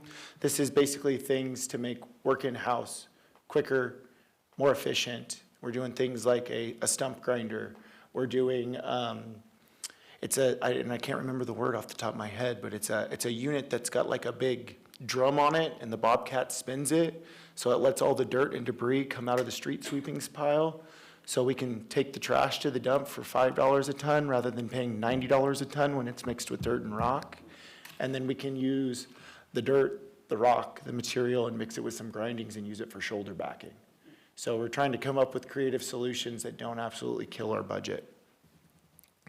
We're getting another $737K from RMRA, which is your Road Maintenance and Rehabilitation Act funding that we get yearly. All of that is getting dumped into 102 for our slurry program and for our street maintenance. We put $150,000 in the budget this year for asphalt patching. One of the biggest deteriorations we've seen is up next to cross gutters. And when we come in and slurry it, it's so cracked and so degraded that the cracks project through the slurry way faster than anywhere else on the road. So we're gonna try a method this year with some of the roads that we see the worst deterioration of going in saw cutting. We're gonna demo the asphalt, and we're gonna repatch that with asphalt and then slurry over it and see if that gives us some better longevity with our slurried roads. And lastly, we've got $256K worth of fleet replacements. We've got 3 new trucks. With the new equipment that we've bought, we've found that rolling them around town at times is not the most effective and most efficient, so we want to have the ability to tow some of these, so that way we can bring multiple pieces on a trailer to a job site at one time, to where 1 or 2 crew members have the ability to do a job and not tie up the majority of our fleet. Our biggest accomplishments this year were definitely the slurry program. We did 6.5 lane miles again. We've been keeping at a steady pace of right around between 6 and 7 miles lately. That's a great pace. I projected basically around 4.5 in our 5-year plan. So not only do I think we're going to catch up and get all this done, but I think we're going to see our slurry program as we start touching and maintaining some of our better streets, that prep time will significantly decrease, and the slurry program will take off, and we'll start doing even more miles a year. We installed 2 new 4-way stops. We did one on Mahan and Ridgecrest Boulevard, and the other one on Bowman and Sunland. We plan to do some studies this year, as I said, at La Mirage and French, and then we're also going to do a study on Mahan and Upjohn. We've had quite a few complaints there recently, and get our studies, get our traffic counts, figure out what we think is the best solution there. These are a couple pictures of some of the roads we've slurried. As you guys also know, in the previous year, not 25 and 24, we bought stripers, and we now do all of our striping in-house. We use the latest and greatest material, which allows that striping to last for 5 to 7 years, where road paint, it was literally once a year you had to go out and we had to paint it. So we're hoping to be able to free up staff where we would typically have 2 to 3 staff members that would be out striping for 6 months out of the year. We're hoping to free that staff time up to help with slurry prep, help with weed abatement.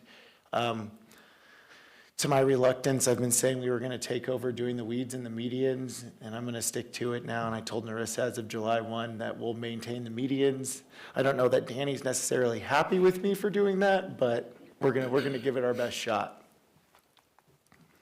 These are some of the new pieces of equipment that we got last year. One of our biggest hindrances is when we slurry, it occupies the loader all day, and you don't have the ability to use the loader in other places. We got another loader this year, which is now going to allow us to have 1 loader on site to where we can haul material out to where we're working. So the slurry truck doesn't have to make a single pass, drive all the way back to the shop, reload, and go again. So I think we'll be able to do more than 1 street in a day, and it will significantly increase, I think, our production. We got a water truck. The one on the left here is the Mini-Mac grinder. So that's for taking striping off. So if we want to change the layout of a road, or thermoplastic doesn't like to stick to thermoplastic, so we can skim grind and take off all of the existing striping and then put new striping down. This is streets that we completed this last year. I can give you guys a second to read it, or if you guys want the slides after, I can give you the slides after.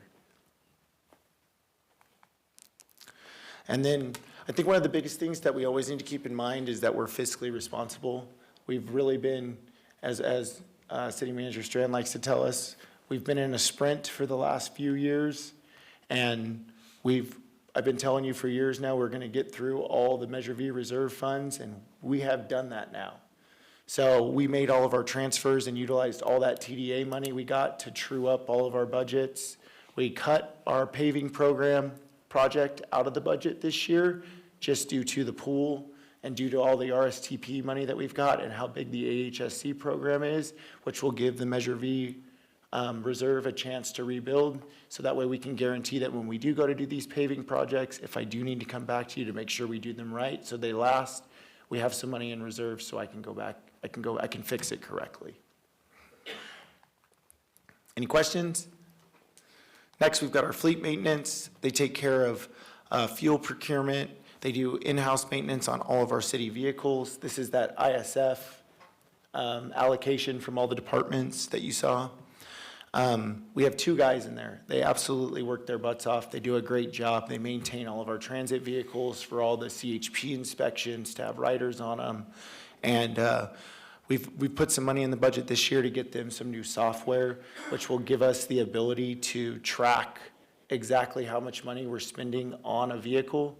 so we can better prioritize which vehicles we need to replace each year.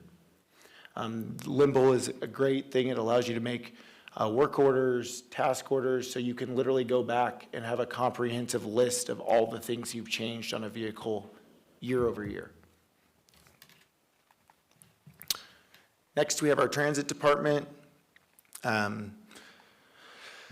Transit had uninterrupted service again this fiscal year. We retrained our driving staff for another full year.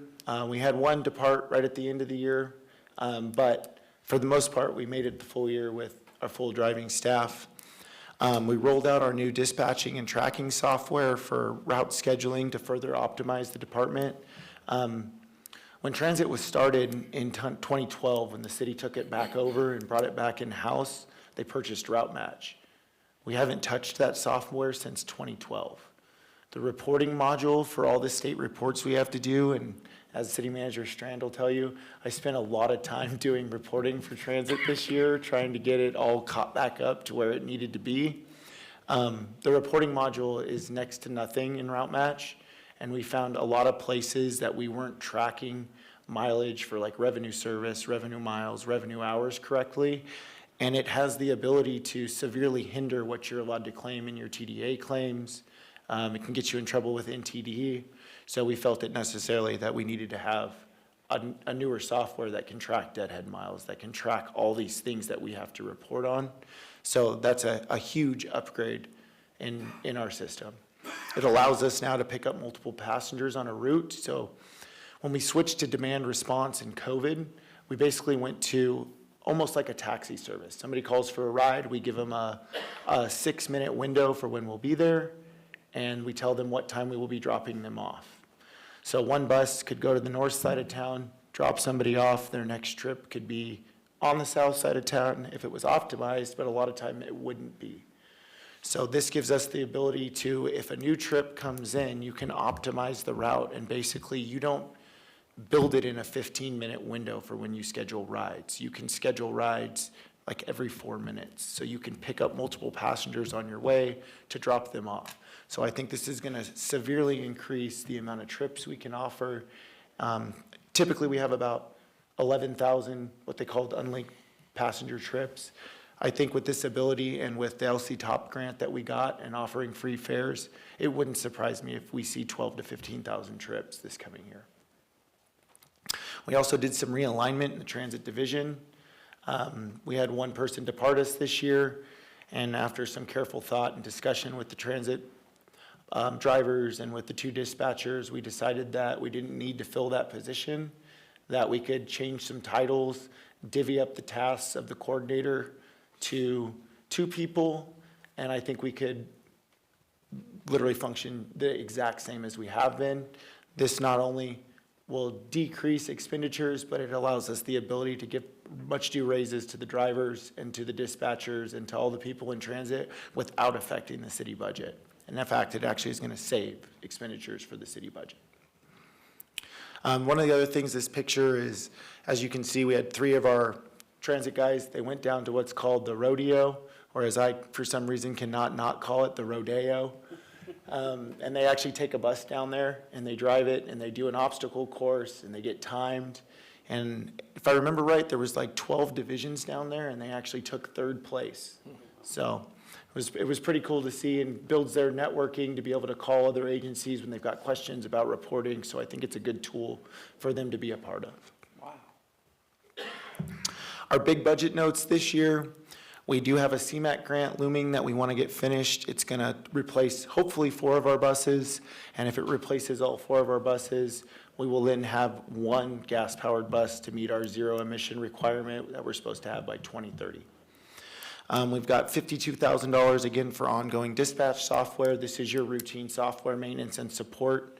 One of the big things I didn't highlight on this is it actually has a notification module built into it. So now, when the dispatcher is en route, the system will automatically send a text message to the individual to tell them that their bus is en route, tell them when their bus has arrived, all that stuff. So I think it'll be good for a lot of the missed trips that we've had, and I don't want to say the waste, but the inefficiencies that we've seen just with people thinking their trip was at a certain time, forgetting and it not being at that time, and then the bus sitting there and then having to leave. And so I think it'll be a very good thing for us to be more efficient. Transit partnered with engineering. They constructed basically a TI, a tenant improvement of our transfer station in Inyokern. We got a $187,000 Clean Cal grant, and we beautified the whole Inyokern transit station. So our plan this year is we want to just continue to provide uninterrupted service. That's the third time I've had trouble with that word. We're going to go after another streets and roads claim worth another $2 million. That'll add to the budget and the ability for us to do more road work. We're going to construct a driver training area at the Corp Yard. What we're trying to do here is we're trying to bring the majority of the defensive driving and the training things we have to do for them to get their CHP certifications and their passenger endorsements. We want to be able to do that on site rather than doing it somewhere else and having to pay for the use of a site or pay for a training. And then, of course, we're going to keep refreshing all the drivers' defensive driving techniques. That's very, very crucial when you're hauling passengers.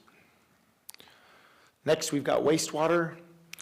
Wastewater this year is, I don't want to say status quo, but it's very not equipment driven, focused on the plant and focusing on doing more with less. We did our first in-house point repair project this last week on Mahan. Sean and his crew, it went flawlessly.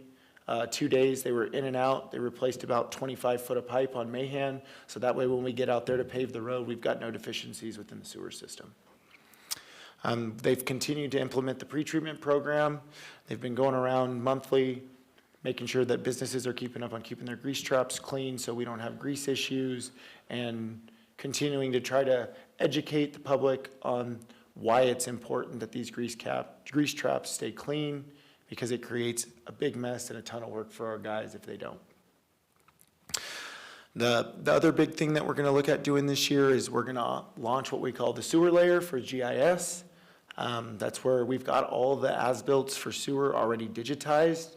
So we are in the process of geolocating all of these sewers. So when they go out in the field and they click on a sewer line on their tablet for locating like I talked about, it will literally pull the as-built up, pull the video up, pull up any data, report data that they have on that pipe.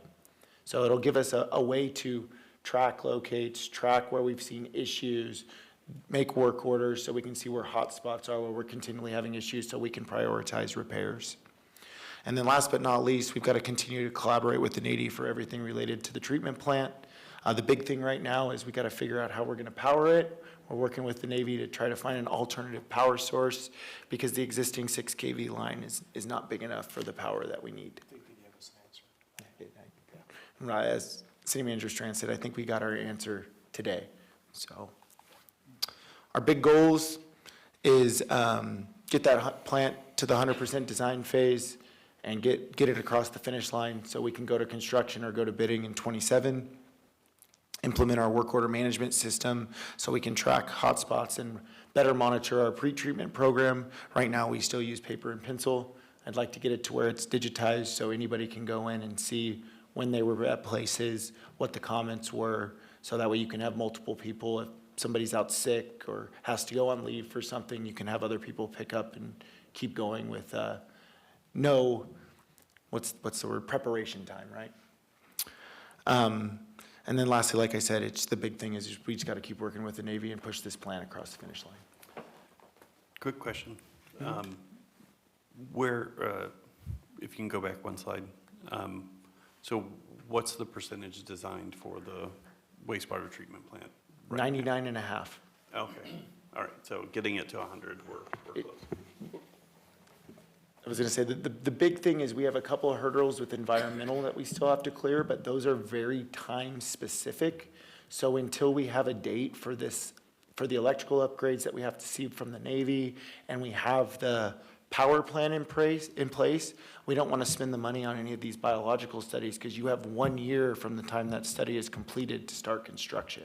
So if we miss it, you literally are wasting $100,000 on biological studies. And I'll be frank with you, we really need to get the pool started. And starting the pool and the wastewater at the same time would not be beneficial. So we need to get the pool started, get that underway, and then we'll get the wastewater going. And we're still expecting mid-July? For the pool? Yeah. I think we're 100% on track for mid-July. We're waiting on our final review. I had some comments come back today that I addressed with Diego and with Wildan. And then we're going to bid it without the solar in it. And then we're going to continue to work on the solar while the actual main portion of the pool is under construction. Normally, we wouldn't give a developer that luxury, but since it's the city and we're not here to skirt any of the Cal Green requirements, it's in our best interest to put solar in to help offset electrical. We're gonna do the solar. We need to get this started, and I need some more time to make sure that the solution we do for solar best fits our needs. And if I can kill two birds with one stone, use existing racking and update that whole field and get City Hall's solar back up to where it was, and then get the pool to where it needs to be with solar, I think that's a win, not only for us, but for the community. Anytime we can keep operating costs down and keep the hit to Measure P down every year to where we can go do other capital projects, I think that's a huge win for our community. So I think it warrants the time. And last but not least is our building department. Our accomplishments this year, they successfully reorganized all of the city as-built.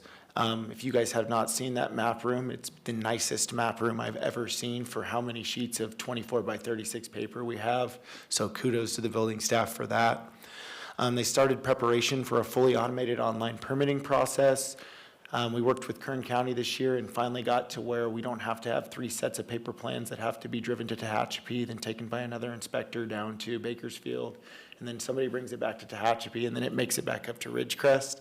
Now we have our own account, we can log in, we can upload plans in the portal, and we've got a fully digitized online permitting system. It's not perfect, it's not up to where we want. I would like it to be able to go through the website eventually, but that's what we're working towards. We are accepting solar permits fully online now, so that's a good thing. We are in compliance with that regulation.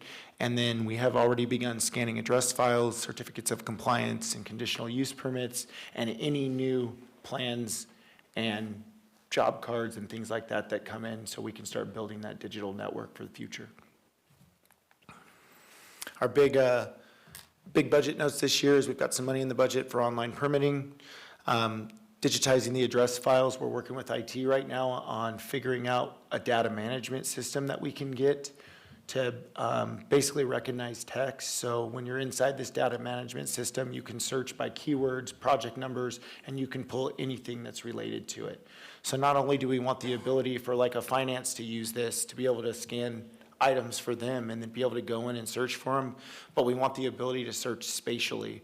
So if a realtor comes in and they say, hey, I need to see all the permit information that was pulled on 425 Lorraine. They can go in, they can click on the GIS, it will pull everything from 425 Lorraine, and we can say, give us your thumb drive, and we can give them all the pertinent information and all the things that are public knowledge. So. And other than that, it's a code cycle change. That's always fun. In the next 2 months, you're going to see a mad dash of people trying to submit permits to get them in under the current code cycle because they don't know what's coming in the next year. And with that, I'm open for any questions.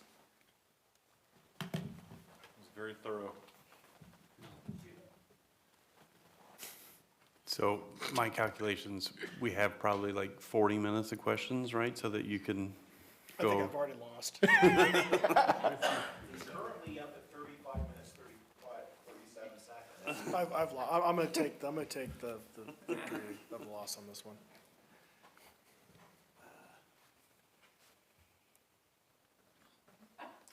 I want to ask, what I just don't know what to ask. Well, I think the idea of this year's budget, I mean, we still have a significant amount of road work.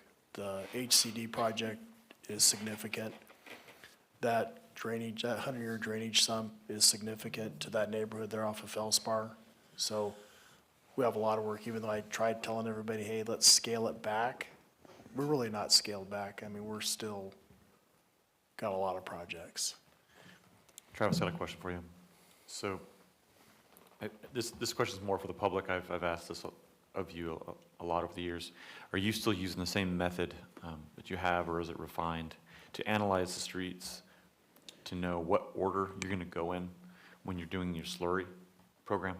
So the order is typically based on a range. So when we did our street scan in 2022, we looked at distress signals within the streets.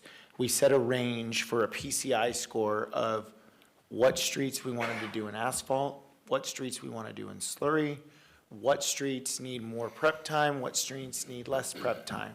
So, and obviously also, is it an arterial? Is it a secondary arterial? Where do we need to classify and use our money wisely to be able to see the best bang for our buck? So it's a kind of a big algorithm, and then obviously looking at, hey, okay, this is a 4-lane road, this is a ton of traffic control. If I program us doing slurry, how are we gonna handle traffic? And then Danny has been very, very good about pivoting. One of the big things we cut out of the AHC project, as you guys know, you guys allowed us the pleasure to deny the bid so I could skinny it up because of the cost. Danny took on, he's gonna add into the slurry season, he's gonna slurry Drummond from the high school all the way to China Lake Boulevard. So as soon as, and I mean, that was probably over $500,000 out of that contract because of the striping removal. We're gonna move all the temporary median that's in front of Murray.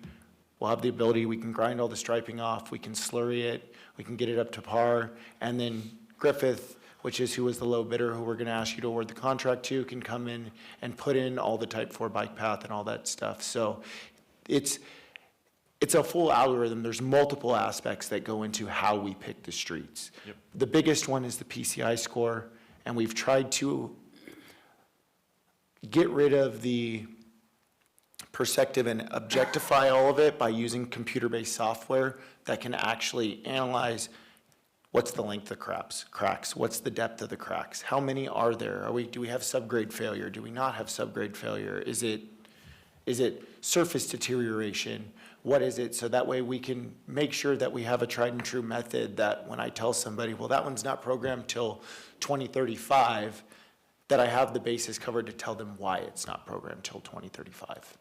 Yeah, I think, we're talking about the budget. Streets is one of our biggest investments. And so I appreciate, as thorough as you've been in all of your meetings, not just, the committee meetings, great, you show up, you answering questions about streets. It has, that amount of money being invested requires the amount of attention to detail that you're throwing out there, so I appreciate that. Absolutely. So there was a lot in there that I guess I didn't realize that Public Works does. So if you could summarize, like say you have a limited budget, what's your main focus for this year? If I had unlimited budget? Sure. If I had unlimited budget, my main focus this year would be to hit all of the arterials that need work. I think Ridgecrest Boulevard was a great project for the community when it's done. I think some previous staff tried some methods, and I think that they are great methods. I just don't know that they've held up as well to the climate standards. So I think doing a mill and fill on Ridgecrest Boulevard and putting the rubberized asphalt that we use now on it would be huge for that road, because it gives it the flexibility on the surface. Downs, they did rubber on Downs, and Downs is absolutely beautiful. It was done a year later, and there is not a single crack in that road. I literally walked it yesterday to make sure before I said that. So that's what's kind of pushed me towards spending the extra $10 a ton to go rubber. We've even started going rubber treated asphalt on locals because it holds up so much better with our temperatures because of the flexibility characteristics of it. So I think if I had a limited budget, my big thing would be, let's get all of our arterials up to par. Let's get rid of the giant dip on Drummond and Norma. Let's fix some of the major ones that everybody drives on, and then continue to do all we've done in the local streets as well. No, I'm talking about, just pull 2 inches off, put rubber over the top, that type of deal. So then given that's your main goal, what you want to do, then what percentage of your budget and what you can do are you actually going to achieve of that, if that makes sense? So right now, the way I've pretty much structured how we do things is we did do $1.4 million worth of work on an arterial last year when we completely redid the Downs and Bowman intersection. I've been focusing, going after grants because of the sheer cost and the amount of the budget that it would take, and it's only 1/2 mile segment of road. So I've been going after grants to try to do our arterials systematically. So in the last 2 years, we got all of Ward done for a full mile stretch. This next year, we're gonna go do Mahan, hopefully for a full mile stretch. Then in the coming year, I wanna start doing Las Flores. Once we get Las Flores done, I wanna move to Norma. And then once we get some stuff done on Norma, I wanna move to other sections of Downs. And then I wanna start working on Bowman, but Bowman's gonna take some time because we need to get the channel where it needs to be before I can do Bowman. And then I wanna focus our Measure V dollars to local matches, so we're not hitting it that hard for the grants paying for the majority of the work that we need on the arterials. And I can continue to focus our Measure V money into our local roads. So everybody's house gets to see a new road. Everybody gets a treatment, a surface treatment, so that way we prevent them from deteriorating. And then I also want to push some of our slurry program this year towards maintaining the ones over the last 5 years that we've paved. Prep time is next to nothing. It's just material because it's a new road, right? But if we don't maintain that, what was the point of us going in and redoing it if we're just going to allow it to deteriorate? So with that, lighting has been an issue I've heard people say, and I know that you're working on, not necessarily experiments, but you're trying to find what the best value for getting new lights in. How is that process going? So we've been working with, basically looking at solar, some different solar options. We're doing some path lighting in this AHSC project. It's got solar streetlights that are gonna go in on Norma, Las Flores, and Drummond. So we're doing some more lighting on like the bike path portion we're putting in and things like that, so we can have a gauge. I don't wanna jump out and like say, we're gonna do a project and we're gonna go put in intersection lighting at all the streets in the Heights, which is where I think the biggest need is right now for streetlights, right? I don't want to jump out and go put 250 of these streetlights, then come to find out that the batteries and the solar panels have a 4-year shelf life. So I want to collect some data, see how they function with our weather and with our changes in temperatures, and make sure that when we go invest $13,000 a light, that we get the most bang for our buck. Hey Travis, North Sims Court. I know I've asked you about an infrastructure. Do you recall, do you know where that's at? Yeah, North Sims is in between Las Flores and Inyo and Kern. Over there, it's got some unimproved half-street sections and then some other sections. Yeah, where's that at in your plan? I honestly, off the top of my head, I could not tell you where it is on the plan. If they would love to, like I said, send me an email. I can show them where it's at on the plan and get them any data they want. Like I said, I'm an open book. I think you guys know I probably overshare more than I undershare, so. Question on the lights, how will they be paid for? So lighting is still something that I want to look at. Eventually, I think it is prudent for the city to look into either a Mello-Roos or a full landscape and lighting district for That's what I'm getting at. all of the city. Every year, we budget over $350,000 just to pay for electric for streetlights. That's a huge chunk of change for a city of our size with a budget that could go to that. I mean, that redoes multiple residential streets if that money's available. That is all money that comes out of the 102 account, which is the streets account. Yeah. So, but that would be something I would like to explore in the future. I don't necessarily know that now is the right time to explore that with everything else we've got going on, but that is definitely something that I think is worth looking into.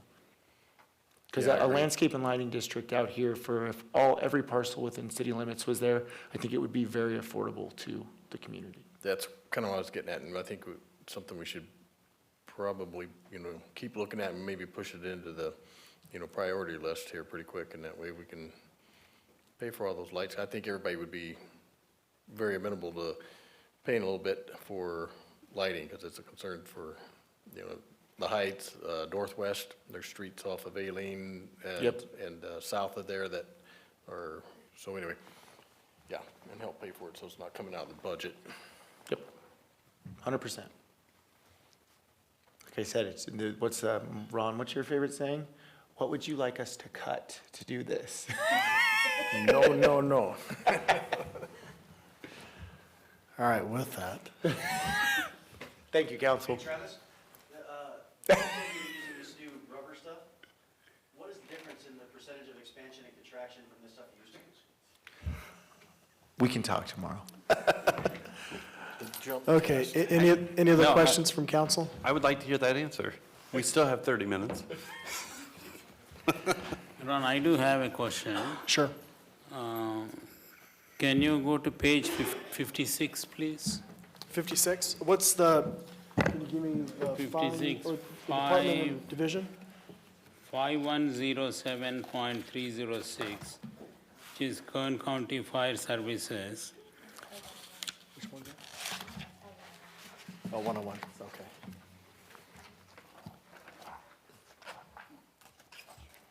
Okay, I'm at Fund 101, what department, what division? Yeah, so that's the contractual amount we have to pay every year, 2,800. right? As per the contract?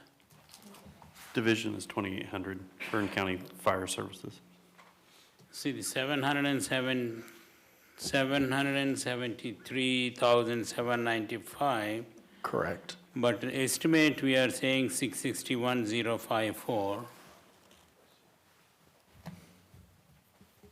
So actually, I can answer that. So we got a discount from the county this year? Not a discount. I can explain it. Okay, good. So as part of the contract negotiations, there was a 2% escalator in the contract on behalf of the county, basically to cover their cost of living adjustment, which actually turned out very well for us. We also put another part in there for the cities, that if the amount of that fire fund that we get every year from the property taxes, which is about 9.8% of the 1%, if that increased, that got included in our payment to the fire department. And so with the property values going up, we were able to reduce our subsidy for the fire fund. In a perfect world, if the value of our homes were that of the rest of California, we would not have a supplemental cost to make. But because our home values are so low, Measure P came into play to pay for that. So one of the things we wanted to make sure is that, hey, if our property values went up, we got credit for it, and it did. We saved a couple $100,000. Now, on the other side of the coin, if we have like a BRAC situation like we did several years ago and the property values drop, well, then our cost is gonna go up because people are gonna put their thing in. So my belief was at the time we did the contract that property values were gonna continue and we'd save money. So that's the differential. Now, the amount that was budgeted this year is what's the amount in the contract. I'm hoping that we're gonna, save maybe $50,000, $100,000 less on that this year, but we won't know until the end of the year. So, and of course, any of that money that we don't spend goes back into Measure P reserves for other Thank you. projects. Yeah. So with that, this was staff's presentation. Just as a reminder to council that the budget is a living document. We've come back throughout the year to make adjustments or, to find funding for other projects. So if I don't have any other questions or requests of council, then staff's intent would be to bring this back June 4th for approval. One thing we didn't cover tonight that I think we should cover is our fee chart. We did increase some of the fees by the CPI, nothing out of the ordinary. So we didn't cover that. That should be in the budget. So if there's a consensus of the council to bring it back June 4th, we will. Obviously, if anything changes throughout the year, we can always bring stuff back. So it's not like we've locked you into everything. No, I appreciate the hard work. I Yep. look forward to seeing it come back. Okay. And so you're telling me that there's still a chance that we could get the ice rink funded, right? Because I know you're a big fan of that one. You know, I actually, believe it or not, I love anything that would get the community together, and especially the kids using it. So no, I'm a big fan of anything. Throw it up against the wall, see if it sticks. You know, with Measure P, you know, I was hoping that we were gonna have, you know, a few million left over from P to be able to do that, but I think we're putting that investment within the pool, so. But yes, we could do that, but I do think. So 2027. If we can get I'm up for whatever you guys want to do, seriously. I do know that there might be a little bit of hope in your future for Christmas time. Yeah. That they might be putting something in somewhere to ice skate on, maybe, I don't know, we'll see. Okay. The girls are doing that, so. Are we talking? So if I don't hear any other questions No, or stuff, then, it's- Plastic. Yeah, it's synthetic. All right. yes, if I don't hear anything else from council, then the intent for staff is put on the consent calendar and just approve the budget. Yep. Okay. But I could have asked Travis more questions.